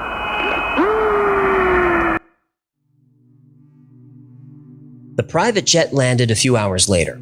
Ingo Swan wasn't told where they were, but they had been flying due north for hours, so he assumed this was Alaska. It was the middle of the night and very dark and desolate. Mr. Axelrod, the twins, and Ingo Swan then climbed into an unmarked van. Swan was given a thermalized jumpsuit and asked to remove everything metal. They drove 2 hours through winding mountain roads before stopping under a group of pine trees. Axelrod said that it's very important that we're as quiet as possible. It's a 45-minute hike to their destination, and they can't talk or make any noise whatsoever. Swan nodded in agreement, and they ventured out into the wilderness. The twins were wearing what Swan thought to be night vision goggles because he could barely see a few feet in front of him. In fact, during some parts of the hike, he had to be led by the arm so he wouldn't fall into a creek or a hole or stumble over unsteady ground. They finally arrived at the edge of a lake, and Swan asked what he was supposed to do. Axelrod whispered that he should just observe and observe in complete silence, and also to be as still as possible. Axelrod said they detect heat, noise, and motion like mad. Swan's eyes went wide and he mouthed the word, "They?" Axelrod just brought his finger to his lips as if to say, "Shh." So, the 4 men sat in silence for a long while until one of the twins made some kind of hand gesture. Axelrod said, "It's begun." At first, Swan didn't see anything, just a fog coming off the lake. But slowly the fog began to change. Swan said the fog was emitting light, at first neon blue, which slowly changed to what he called angry purple. The fog started getting thicker and thicker, and then up from the lake, a triangle-shaped craft emerged. It was about 90 feet wide and emitted a pulsing hum. Suddenly, beams of light were shooting from the craft, hitting different locations around the area. One of the twins shouted, "We have to move." So they did. Then a beam of energy hit the area where the men were, and Swan remembers hearing a loud crack like lightning. And Swan was so stunned he couldn't move. He had to actually be dragged from the area. And Swan looked over his shoulder and saw water from the lake somehow being pulled into the craft. He described it as a reverse waterfall. And on the drive back, everyone was completely silent. Swan just stared out the window, trying to absorb everything he just saw, piece it together. When the van arrived at the airport, the sun was starting to come up. Swan said, "I finally know what's going on." Axelrod said, "Go on." Swan said confidently, "This was an unmanned drone." And Axelrod, like always, never confirmed or rejected Swan's ideas. He simply asked Swan to continue. Swan said, "It's a resupply mission. They're mining the moon and they need our water." Axelrod smiled at this. He didn't agree, but he didn't disagree either. Axelrod shook Swan's hand, thanked him, and gestured toward a waiting plane. Ingo Swan would be flying back alone, and he never saw Axelrod or the twins ever again.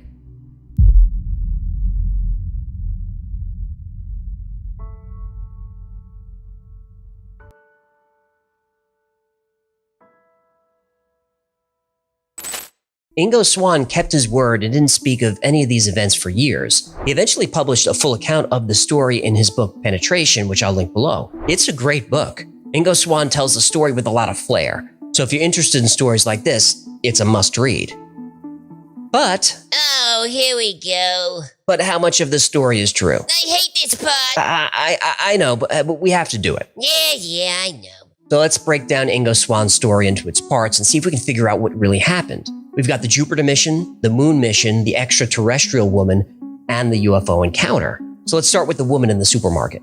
Ingo Swan felt that this woman was an alien. He thought that maybe an alien or android made to look like an attractive woman was following him. Now, this was the chapter that was most difficult for me to believe. So he didn't see a sexy E.T.? I think he saw the woman, but she was probably human. He was under surveillance by the twins, who we now know to be CIA operatives. I think the most logical explanation is that she was a Soviet spy. Honeypot! Yeah, I think so. This was the 1970s, and during this time, the United States and Soviet Union were in the middle of what you might call a psychic arms race. We know this from CIA records. We also know that the US was full of Soviet spies. Next, the UFO encounter.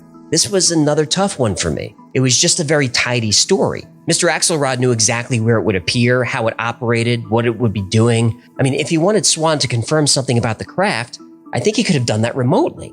I mean, if Ingo Swan could put his consciousness on Jupiter, he can certainly go to Alaska. And in his book, Swan describes light rays shooting from the UFO that actually destroyed pine trees and even killed animals. I think this is something that could be confirmed pretty easily, but there's no follow-up on it. Now, as for Jupiter, subsequent observations and probes to the planet confirmed a lot of what Ingo Swan said, and his discovery of Jupiter's rings is really a compelling story. We'd never seen those before, and they were confirmed by Voyager in 1979 and photographed by the New Horizons mission in 2007. Finally, the moon. And this is where things get really strange. The CIA had remote viewers projecting to Jupiter, Mars, and the moon. Even though the remote viewers' reports were highly classified, they're not any longer, and their reports are remarkably similar. The problem with the moon is that the US government simply will not allow us to confirm the details. There are reports of astronauts hearing signals coming from the moon, but those signals are dismissed as interference. We have pictures of what look like huge structures on the moon, but the pictures are fuzzy and can easily be refuted by skeptics as rock formations. What about pictures of the far side of the moon? Well, NASA has plenty of those, but they're very stingy with what they release to the public. And if NASA won't tell us what's happening up there, we're going to fill in the blanks ourselves. It's an indisputable fact that Ingo Swan was part of secret government experiments for years. If you search the CIA website, there are hundreds of documents that confirm this. And everyone who worked with Ingo Swan 100% believed he was telling the truth about everything he saw. Now, Swan admitted that he got things wrong plenty of times and was always reluctant to remote view places that couldn't be confirmed. So I don't think he's a liar or a fraud or a hoaxer, but did he really see the things he described? Only you can answer that. If you don't believe in remote viewing, then the answer is easy. No, none of this could be real. These are just stories created by someone with an incredible imagination. But if you do believe in remote viewing, as the US government certainly does, then Ingo Swan might have revealed the most important discovery of humankind, that we are not alone. The best stories are the ones that make you reevaluate everything you've been taught, that make you question every truth you've come to believe. The story of Ingo Swan is one of these. Now, after researching Ingo Swan, I'm left with more questions than answers. But if enough of us keep asking these questions, one day, maybe hundreds of years from now or maybe tomorrow, we'll finally learn the truth. And the truth, whether fantastic or mundane, that's all we want. 3+1,5+0,0. Now, while it's true that Ingo Swan did work for the CIA and did work for Project Stargate, there is no concrete evidence that he saw anything on the moon. But the next episode is the big one. It's the theory that the moon landing never happened, and it was just nothing more than a film directed by Stanley Kubrick. And you've heard me say the moon is weird a lot, and you're about to see a lot of evidence as to why. Stanley Kubrick is considered one of the greatest filmmakers of all time.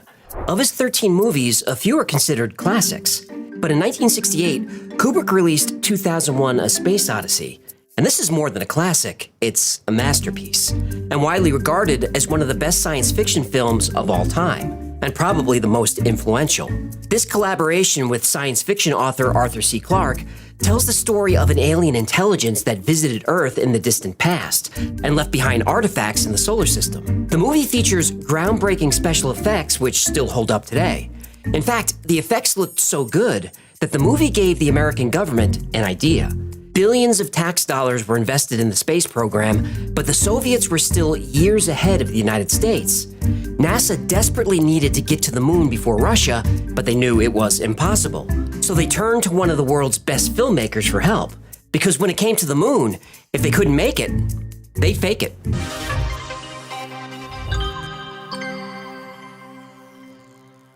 From the moment that Neil Armstrong and Buzz Aldrin set foot on the moon on July 20th, 1969, rumors were circulating that the whole thing was faked. That's because it was faked. Yeah, I know you believe that. I believe it because it's true. Well, we're going to explore the theory, but It's not a theory. The moon landing was fake. Yeah, but can you be quiet for 1 minute while I set this up, please? Fine. Go ahead. Set up your theory. Thank you. It was fake. Science journalist Richard C. Hoagland wrote in his 2007 book Dark Mission that he saw NASA press officers helping distribute flyers to the press saying the landing was faked. Even though the astronauts brought back hundreds of moon rocks and took thousands of photographs of the moon, some people simply didn't believe it. Considering the technology of the time, going to the moon and back sounded like science fiction. At one point, almost 30% of the American public believed the moon landings had been faked, and this started to show up in pop culture. In the 1971 movie Diamonds Are Forever, there's a sequence where Sean Connery as James Bond breaks into a warehouse, and there he finds government agents filming a fake moon landing sequence. He steals a weird-looking moon buggy to escape.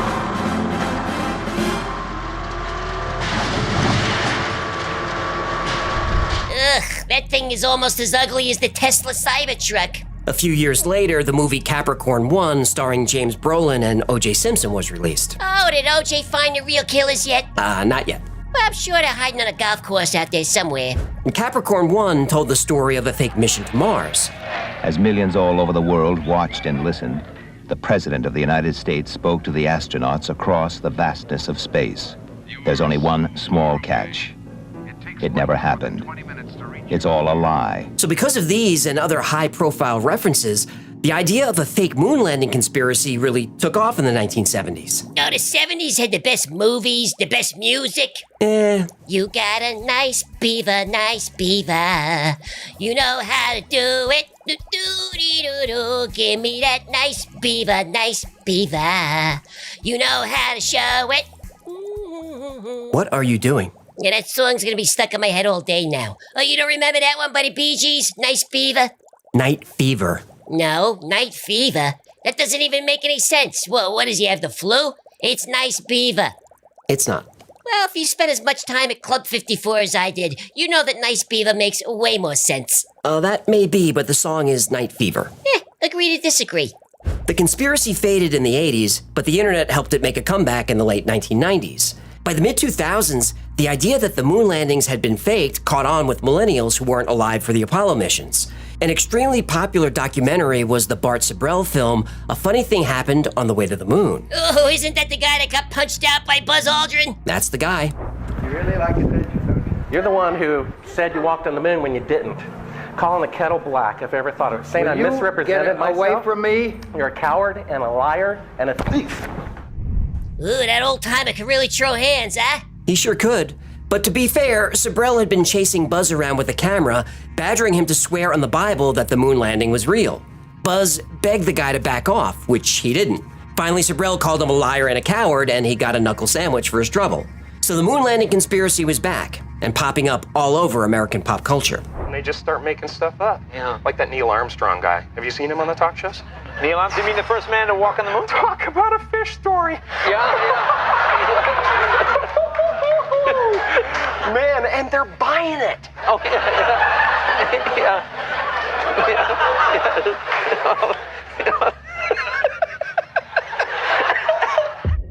And when Joe Rogan started questioning the moon landing, that exposed the theory to a huge new audience. Joe who? Joe Rogan, comic, podcaster. Between 1969 and 1972, they had seven attempts, 6 of them successful. That was the only time in history that a human being has been more than 400 miles above the Earth's surface. Never heard of him. 400,000 people worked on the Apollo project. 600 million people watched the moon landing live. If this is a hoax, it's the greatest hoax in history.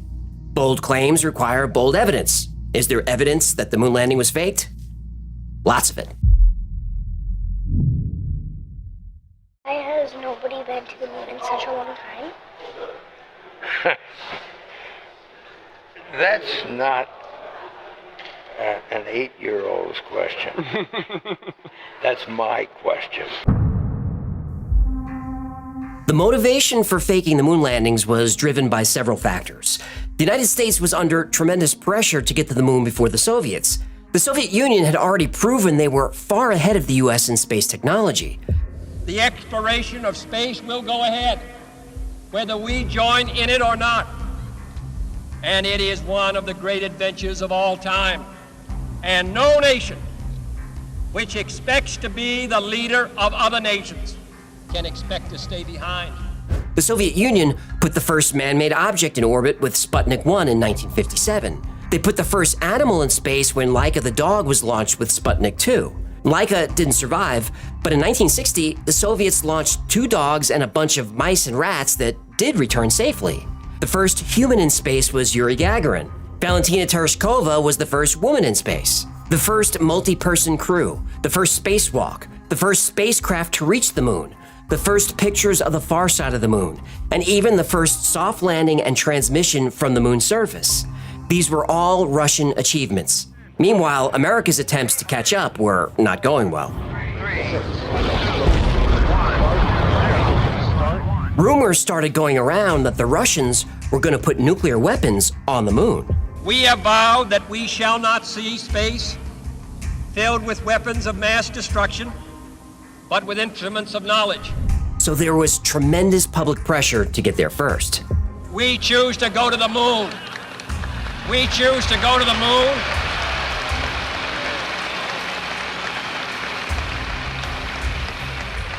We choose to go to the moon in this decade and do the other things, not because they are easy, but because they are hard. On July 16, 1969, Apollo 11 launched successfully.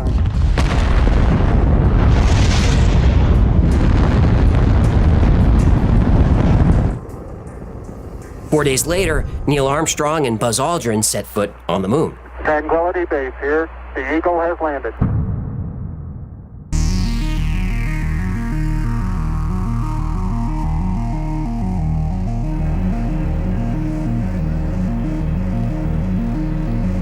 That's one small step for man, one giant leap for mankind. In just a few years, the United States went from being years behind the Soviets in space exploration to eclipsing all of their achievements. To many people, this was just too good to be true. So skeptics started poring over photographs and film looking for evidence of a hoax. And the evidence was everywhere. The first clue of a hoax was that the astronauts seemed to be casting shadows in 2 different directions. But the sun is the only light source on the moon. On Earth, shadows run parallel. On the moon, not only did shadows go in different directions, but sometimes they were at right angles to each other. The only way to explain this is multiple light sources, like you'd get on a movie soundstage. Studio lights would also explain this shot. In a vacuum with only a single light source, the shadows on the moon should be absolutely, completely black. But there's a lot of film and photos where even though the astronauts are in shadow, they're lit extremely well. Now in the movies, the sun would be called a key light, which is your main light. And this light in the shadows would be from what's called a fill light. But there's no fill light on the moon, only a key light, the sun.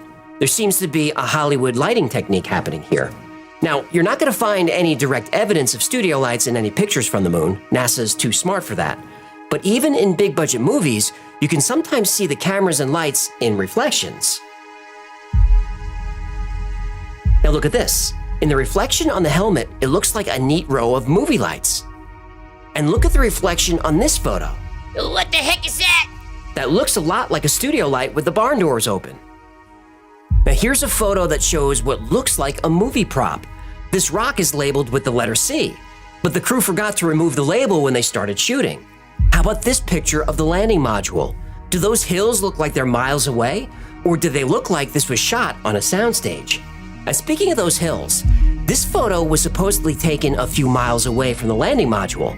Then how come the backgrounds are identical? Because they use the same backdrop. Now let's talk about stars. On Earth, even with our thick atmosphere, the sky looks like this. But on the moon, with no air, the sky is just black? Shouldn't the sky be full of stars? NASA really thought this one through. If you're going to hoax something in space, the stars are a big problem. This is because by using a star map, You can not only get the precise location a photo was taken, you can even get the precise day and time. So they had to get rid of the stars. When you looked up at the sky, could you actually see the stars and the solar corona in spite of the glare? We were never able to see stars from the lunar surface or on the daylight side of the moon by eye without looking through the optics. I don't recall during the period of time that we were photographing the solar corona what stars we could see. I don't remember seeing any.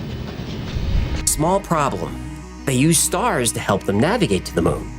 The astronaut navigator finds a known star in the wide-angle telescope. Using a fingertip control, he changes the attitude of the spacecraft to bring the star into line. Once he has the star in position in the telescope, he moves the optical sextant. He lines the sextant up with the star and makes a reading. So are there stars or not? Which is it? There's a lot of evidence stacking up that doesn't look good for NASA or the moon landing. And we're just warming up.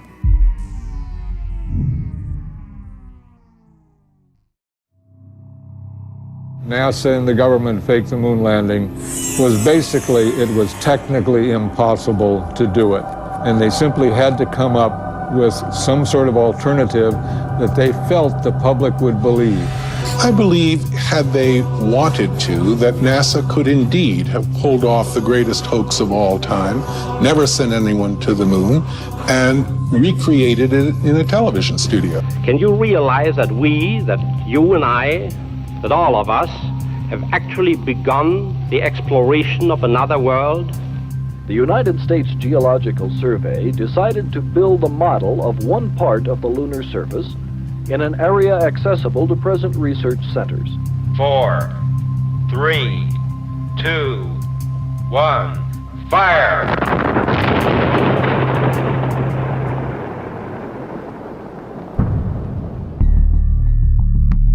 Reflections of studio lights, accidental movie props, repeating backdrops.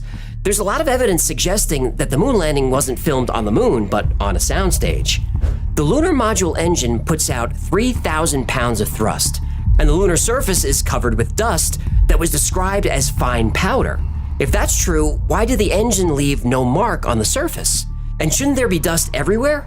Even the footpads are clean and shiny. So either the landing module was sitting there, or it was gently lowered down by a crane.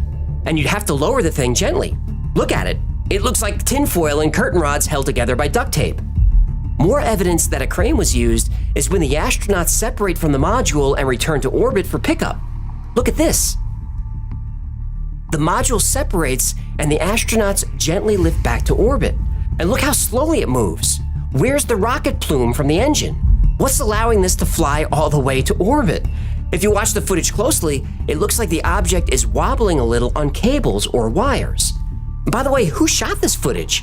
There was no camera remote control, but somehow the scene is framed perfectly. They're zooming in and out. The camera tracks the object up into the sky, but conveniently loses the object when it gets too high. But the camera does pan around the surface. Who's working the camera? Now, speaking of cables and wires, look at this footage. Does this look natural? Or does it look like he's being lifted by wires? Houston, Apollo 11, how do you read? Apollo 11, this is Houston. Go ahead. Roger. LEM looks to be in pretty fine shape. About all we can see from here. Okay, in reference to your question on this step 13 on the decal, I understand that you have used up the contents of the repressed O2 package, and at that time, instead of being... Then there's this footage of Neil and Buzz putting up the American flag. But if they were both on the moon's surface, who's shooting the footage? And how is the flag waving if there's no atmosphere on the moon? Now, sure, we've been told that there was an aluminum tube holding up the flag, but it seems to be moving around a lot. Now, here's a picture of what an Apollo astronaut spacesuit looked like. But look at the soles of the shoes. They don't look anything like the footprints the astronauts supposedly made in the lunar dust. And what about the heat? The surface temperature on the moon during the day is over 250 degrees Fahrenheit. That's as hot as an oven. The film inside their cameras should have melted. but there are thousands of pictures that all came out perfectly fine. Well, fine, except for the whole wrong shadows, no stars, movie props, visible lights, and stuff being hoisted by cranes. Right, except for that. And there are plenty of photos that are flat out doctored. If you remember our episode on NASA's Mars cover-up, we proved that the photos of Mars were altered before being released to the public. This is a technique perfected during Apollo. The Apollo handheld cameras had special crosshairs on them called Rousseau marks, and these were here to help make sure the photos were printed properly from the negatives and not distorted, and to make it easier to stitch photos together for panoramas.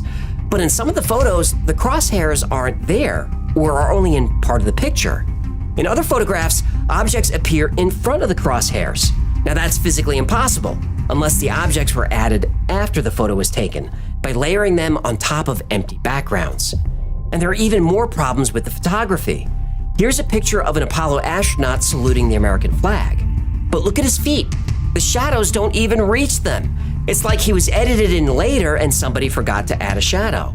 Now, even if we could explain all these anomalies in the photos, there's a big reason why nobody can get to the moon. A reason why human beings can't leave Earth at all, at least not yet. The reason is real and scientifically proven as fact. Radiation.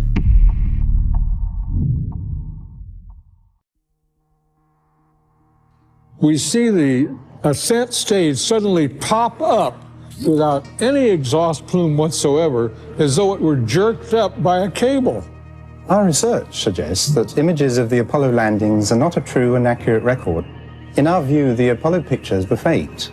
Many of the images are replete with inconsistencies and anomalies. There are problems with almost every aspect of the visual records, equipment, and technology used to supposedly put a man on the moon. But there's one even bigger problem we haven't dealt with yet. There's no way the astronauts could have even escaped Earth's orbit, much less gone to the moon and back. Radiation. In 1958, scientist James Van Allen discovered two enormous belts of high-energy radiation surrounding the planet. The Van Allen radiation belts are a pair of toroidal belts donut-shaped belts of high-energy particles. Any object leaving the Earth's orbit to visit the moon or beyond has to pass through them, and they extend out about 37,000 miles from Earth. These two radiation belts have different compositions. The inner belt above the equator contains energetic particles that are charged up to 100 million electron volts. The outer belt is electron plasma from the sun's solar wind, and it has energies in the 10 million electron volt range. When it was first detected, the strength of the radiation was so powerful that scientists thought they had recorded a Soviet nuclear test. These high-energy particles can penetrate spacecraft, damage instruments, and are lethal to astronauts. But we have photos and even film of the Earth taken from much farther out. How could this be faked? Well, the astronauts never left low Earth orbit. From there, the Earth fills the entire window of the craft. We only have one window that has a view of the Earth, and it's filled up with a TV camera, so your view now is probably better than ours is. So to get this film of the Earth, they blocked out sections of the window. This film is an outtake. The astronauts didn't realize they were still rolling. They said the camera was pressed up against the window to get a good shot of the Earth, but that's not true. You can see someone pass in front of the window, then quickly jump out of the way. And here you see the dim work light that was used so they could operate the camera. We're not supposed to see this.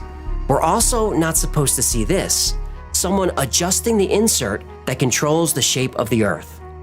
Now remember, they're in low Earth orbit, so the Earth is actually really bright and fills the whole window. How do we know? Because when they open up the iris of the lens, we can see it. Holy sh**.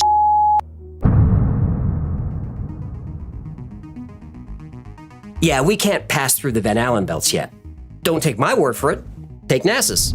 As we get further away from Earth, we'll pass through the Van Allen belts, an area of dangerous radiation. Radiation like this could harm the guidance systems, onboard computers, or other electronics on Orion. But Orion has protection. Shielding will be put to the test as the vehicle cuts through the waves of radiation. Sensors aboard will record radiation levels for scientists to study. We must solve these challenges before we send people through this region of space. I guess we're still working on solving this issue? Because I thought But we're also really pushing the boundaries in terms of where we're going forward with exploration. I think humans are naturally driven to do this, and this is really the beginning, I think, of human beings leaving low Earth orbit. I certainly plan on being around to see that. I don't want to be a jerk because she seems like a nice girl, but newsflash, the moon is way outside low Earth orbit. The plan that NASA has is to build a rocket called SLS, which is a heavy lift rocket. It's something that is much bigger than what we have today, and it will be able to launch the Orion capsule with humans on board, as well as landers or other components to destinations beyond Earth orbit. Right now, we only can fly in Earth orbit. That's the farthest that we can go. We only can fly in Earth orbit. That's the farthest that we can go. And this new system that we're building is going to allow us to go beyond and hopefully take humans into the solar system to explore. So the moon, Mars, asteroids, there's a lot of destinations that we could go to, and we're building these building block components in order to allow us to do that eventually. Once we travel beyond low Earth orbit, the crew will be exposed to larger amounts of radiation. So we have to design both the crew protection systems and our electronic systems to withstand this radiation. But didn't we already design those protection systems for Apollo? Why don't we just use that technology? I'd go to the moon in a nanosecond. The problem is we don't have the technology to do that anymore. We used to, but we destroyed that technology, and it's a painful process to build it back again. Wait, we destroyed the technology and we can't recreate it? So nobody wrote anything down? That seems irresponsible. Oh, you mean irresponsible, like recording over the original moon landing tapes? Yeah, NASA did that. There are no original high-quality moon landing tapes. They were erased and reused. Allegedly. The footage we see of the moon landing was taken in a very strange way. NASA took a video feed from the moon and projected it onto a screen. Then TV stations pointed their cameras at the screen. The stations wanted a direct feed, but NASA refused. That's why the moon landing footage is such a mess. Anyway, the best way to protect a fragile human body from Van Allen radiation is lead shielding. But even a thin layer of lead would have made the Saturn V rocket too heavy to get off the ground. The only protection they had was a thin sheet of aluminum. But aluminum melts at about 1200 degrees Fahrenheit. The electrons in the Van Allen belts have energies of millions of volts. Now, this would equate to a temperature of about 10 million degrees Kelvin. So how did NASA overcome this problem? They didn't. Instead, they called Hollywood.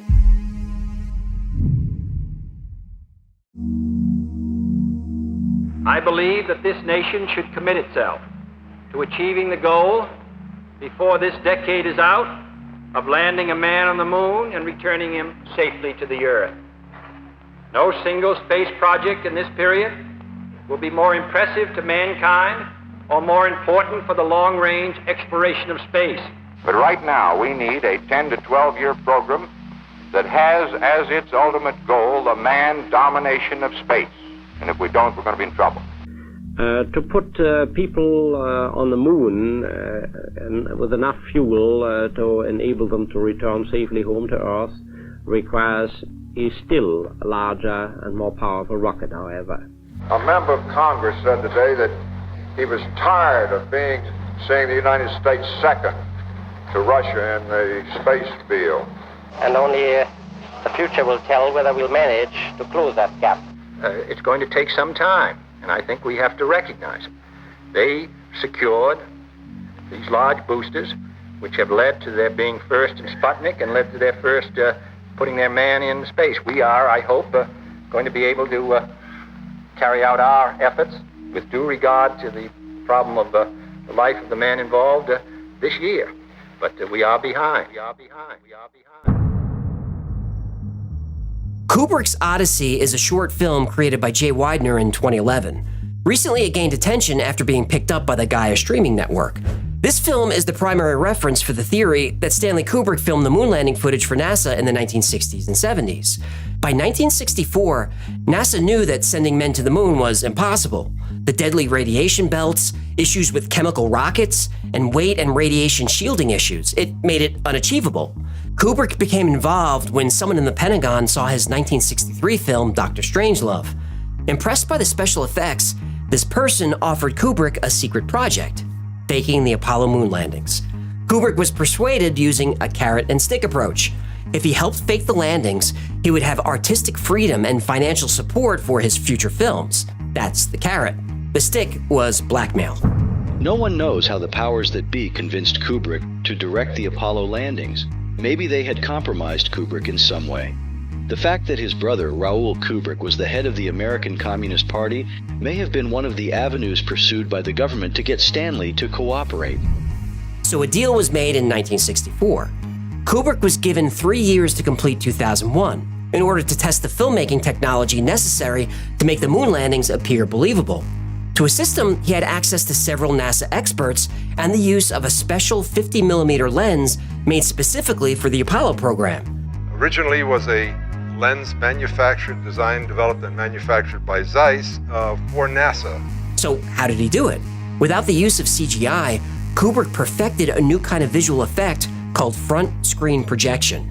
Experimentation with front screen projection began in 1949, shortly after the invention of Scotchlight, a material used for screens in movie theaters.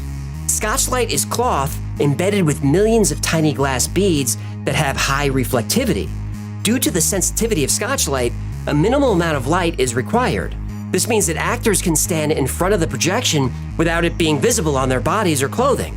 Front screen projection was so convincing that many people think the Dawn of Man sequences in 2001 were actually shot on location. They weren't. Almost all that part of 2001 was shot in a studio with actors on sets.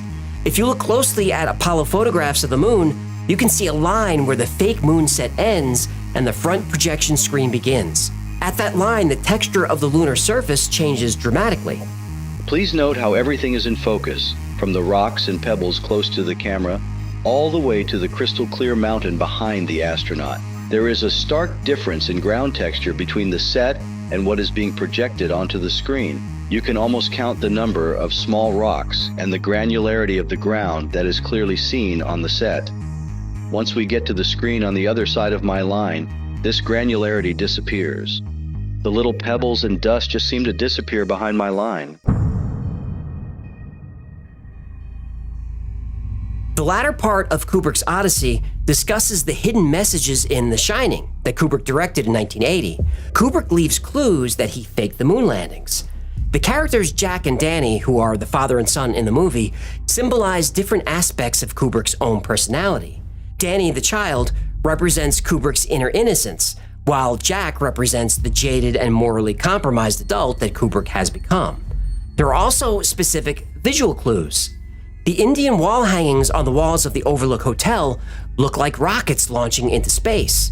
The pattern on the carpet of the hotel is a hexagonal shape that represents the shape of the launch pads at Cape Canaveral. And in one scene, when Danny is playing with his toys on this carpet, he stands up and is seen wearing a sweater that says Apollo 11 on it. Next, there's a scene where Danny then walks down the hall and finds an open door to a room. The room is number 237, which was changed from room 217 in the Stephen King novel.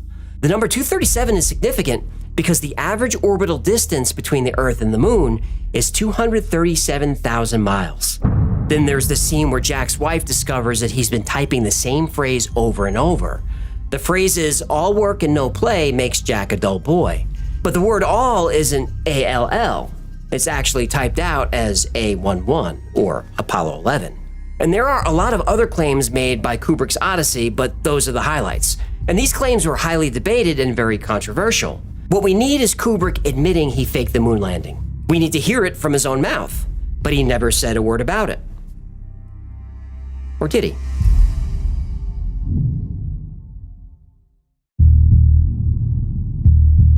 We've been brought in here by Stanley Kubrick to more or less ensure the scientific integrity of the film, to make sure that it's very, very close in reality, but still we want to make certain that it has a base of reality. We're in the final assembly building of the LEM. Stanley Kubrick and I have set ourselves several objectives. We hope to convey to the public the wonder and beauty and promise of the new age of exploration which is opening up before the human race. Take one. It's one small step for man, one giant leap for mankind. Good evening. I'm sorry not to be able to be with you tonight.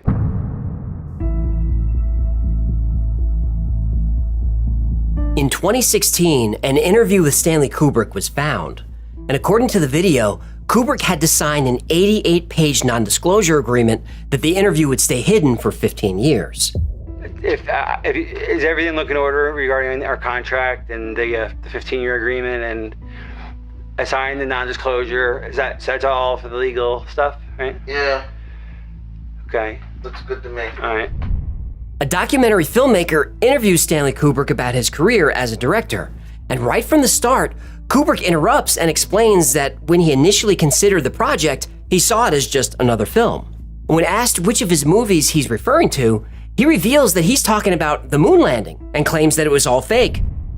The challenge of making this film, and I went into it like it was a regular film, like another production of mine.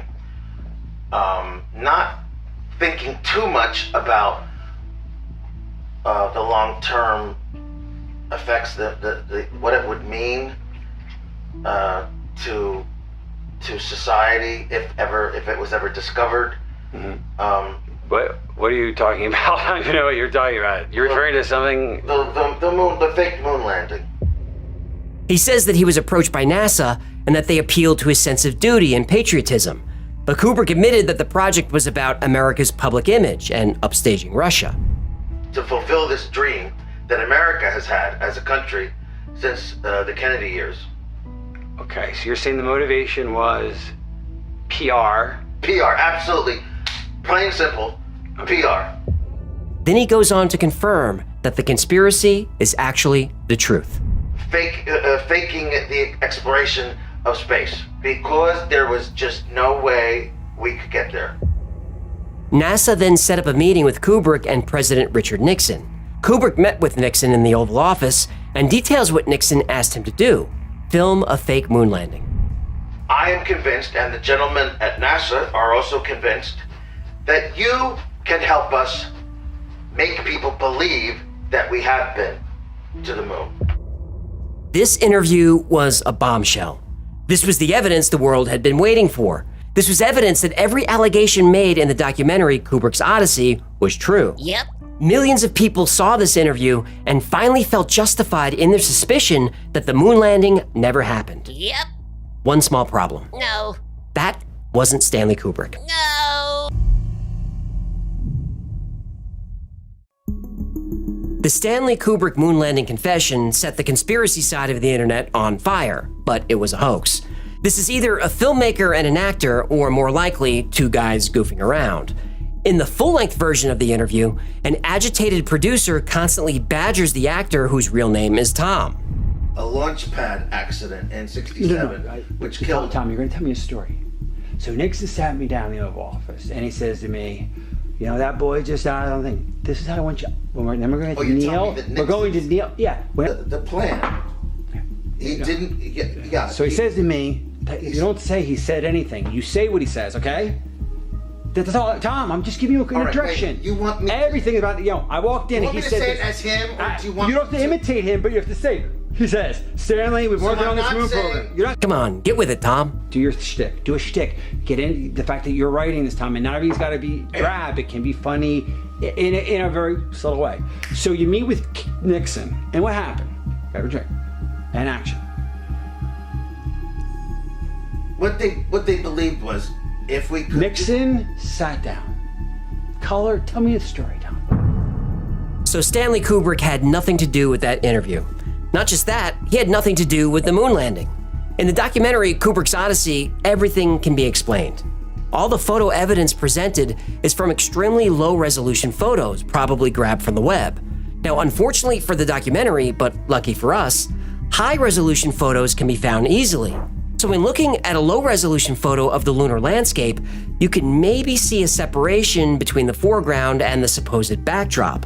But in the high-res photos, the line isn't there.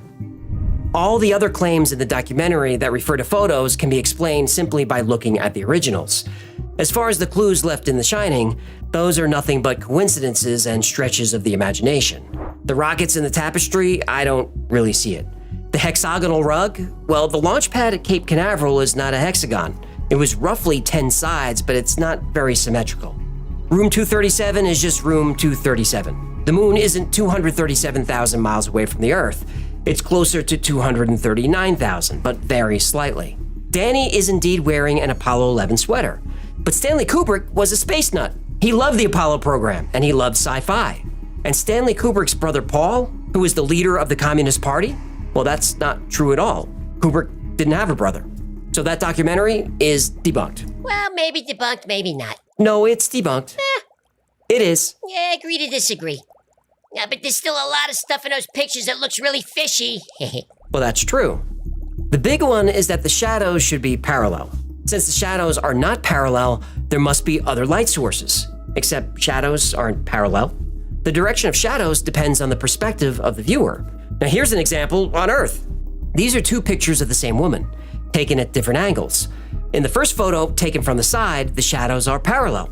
But when we put our back to the sun, the shadows aren't even close to parallel. In perspective drawing and design, parallel lines converge in what's called a vanishing point. This is typically the horizon line where objects vanish beyond our field of view. Plus, the astronauts used very wide lenses to capture as much terrain as possible. So images are going to be slightly distorted, like a carnival mirror. But even with a flatter lens, or the human eye, shadows are not parallel. Also, multiple light sources would cast multiple shadows. But the objects on the moon cast only one shadow. Yeah, but everything in the shadow's supposed to be black because there's no light getting there. Sure there is. No, there isn't. There is. Agree to disagree. The ambient light, or the fill light, is the moon itself. The soil on the surface of the moon is full of tiny beads of glass and metal like aluminum and titanium. These are all highly reflective materials. So the moon's soil actually acts like trillions of tiny mirrors, bouncing the light back and filling in the shadows. Yeah. Well, ever go skiing on a sunny day? Of course I have. I was an instructor in college. I don't want to get into that now. Anyway, you can get a pretty bad sunburn skiing. Not from the sun overhead, but by the sun reflecting off the snow. You could actually burn your cornea with reflected ultraviolet sunlight. It's called snow blindness. So shadows and multiple light sources, that's all debunked. Now, the same background theory might be my favorite because it really defies explanation. Aha! Until we look more closely. Oh. The backgrounds do not line up perfectly. They're slightly off because the photos were taken pretty far apart. The hills in the distance look the same because they're the same. Those hills are miles away. But since there's no atmosphere on the moon... Well, since there's no water vapor on the moon... Okay, there's an atmosphere on the moon, but it's extremely thin compared to the Earth. It's called an exosphere, and it's made up of very small amounts of hydrogen, helium, and a few trace gases. And because there's no atmosphere, there's no haze. We evolved on Earth with a thick atmosphere. And one of the ways we determine distant objects is by how hazy they are. In other words, how much of the atmosphere are we looking through? Now, on the moon, without haze, objects both near and far will feel close. It's an optical illusion. Yeah, but where are the stars? Right. The stars are there, you just can't see them. Yeah, likely story. Well, in order to take pictures of the moon, the camera's iris had to be almost completely closed and shutter speed turned way up. This is to let in as little light as possible. Otherwise, the brightness of the moon would wash everything out. Look how bright a full moon is. On a clear night, a full moon lights up everything, and it's 250,000 miles away. The astronauts are standing on that. It's bright. Even on Earth, if you're standing under a big spotlight at night, you're not going to see stars. The iris of your eye acts like the iris of a camera. The faint light of the stars just doesn't register. Watch a baseball game played under the lights. You don't see stars.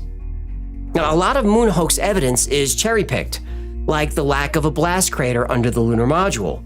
There's no crater because the engine was turned off about 10 feet from the surface. The LEM just dropped the rest of the way.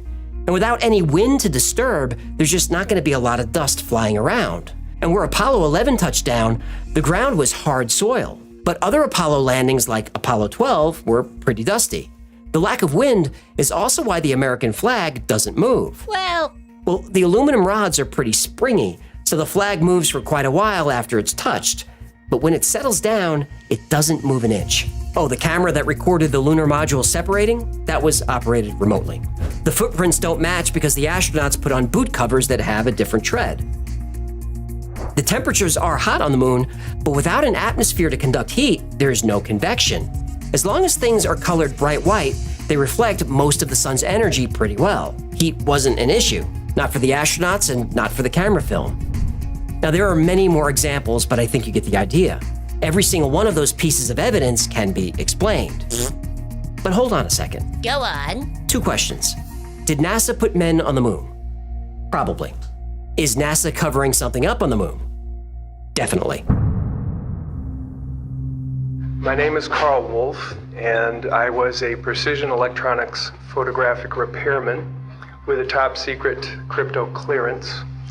In mid-1965, I was loaned to the Lunar Orbiter project at NASA on Langley Field. I was taken into the laboratory where the equipment was malfunctioning. I couldn't repair it in the dark. I asked to have it removed. Airman second class was in the dark room at that time. I was also an airman second class. About 30 minutes into the process, he said to me, in a very distressed way, by the way, we've discovered a base on the backside of the moon. And then he proceeded to put photographs down in front of me, and clearly in these photographs were structures, mushroom-shaped buildings, spherical buildings, and towers. And at that point, I was very concerned because I knew we were working on compartmentalized security. He had breached security, and I was actually frightened at that moment. And I did not question him any further.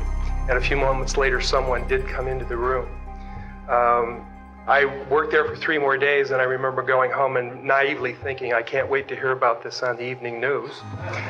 And here it is, more than 30 years later, and I hope we hear about it tonight. And I will testify under oath before Congress that what I'm saying is the truth.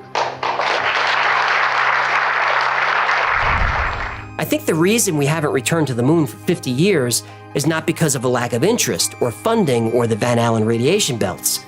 I think we haven't gone back to the moon because of what was found up there. But that requires its own episode, and if you want to see it, let me know. Whatever is up there has been up there for a long, long time. And I think we can prove it.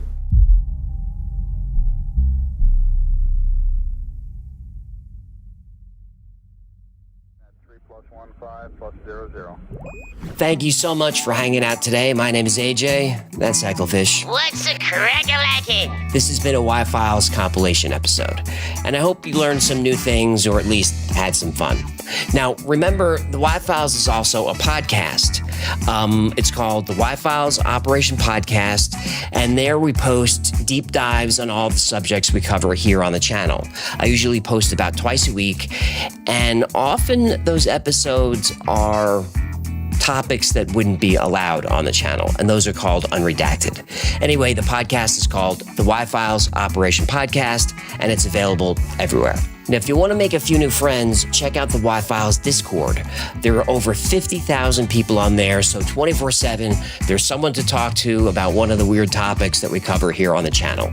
It's a fun community, it's a supportive community, and it's absolutely free to join, so check it out. If you want to know what's going on with the Y-Files, check out our production calendar. It's at theyfiles.com/cal, and there we post our episode schedule, live streams, podcasts, compilations like this, even meetups, all that stuff is there. Special thanks to our Patreon members who keep this channel going. I could not be more grateful for your support.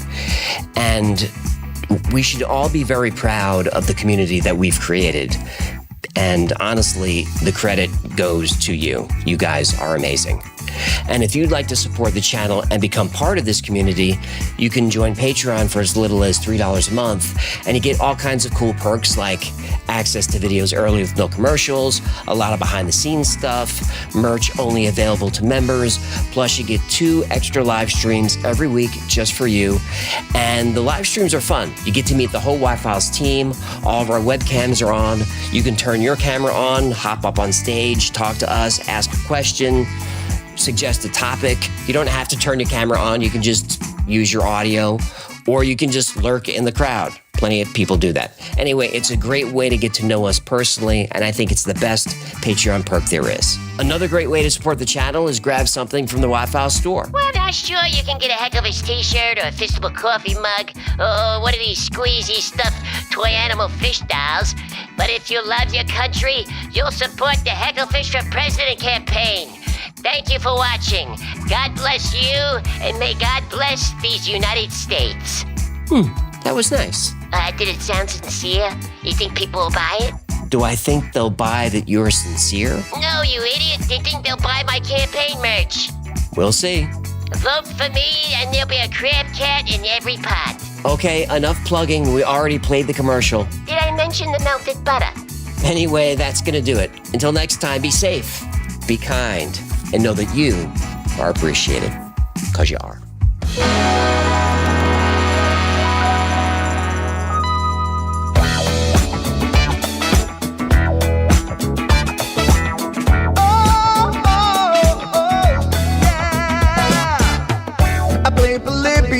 In Area 51, a secret code inside the Bible said I would. I love my UFOs and paranormal fun, as well as music, so I'm singing it like I should. But then another conspiracy theory becomes the truth, my friends, and it never ends. No, it never ends.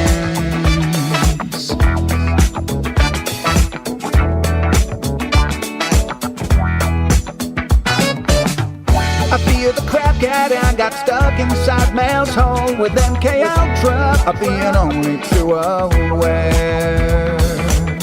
Did Stanley Kubrick fake the moon landing alone on a film set, or were the shadow people there?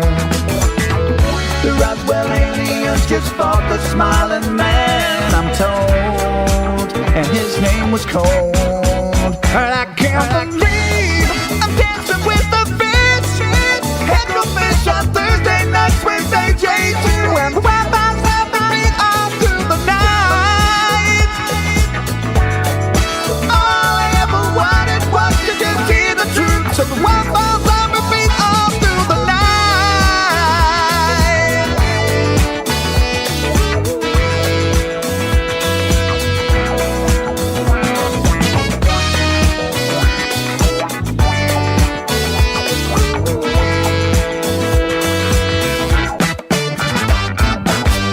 The Mothman sightings and the solar storm still come to Agatha, the secret city underground.